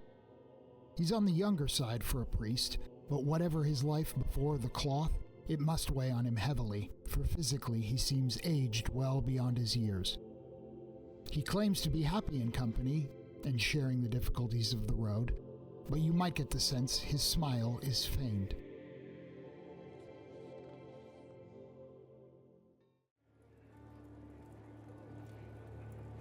Even while petting her ornery pet Pekingese Monto, Lady Lan never smiles. A severe Chinese lady dressed in elaborate silks and other finery, Lady Lan never seems to have a hair or jewel out of place. Despite having traveled many months through the deserts of the Silk Road and faced all manner of challenges, you will never see her with a smudge in her makeup. And yet, anyone who spends enough time with her will notice an anger glimmering behind this otherwise impenetrable exterior. Something must give.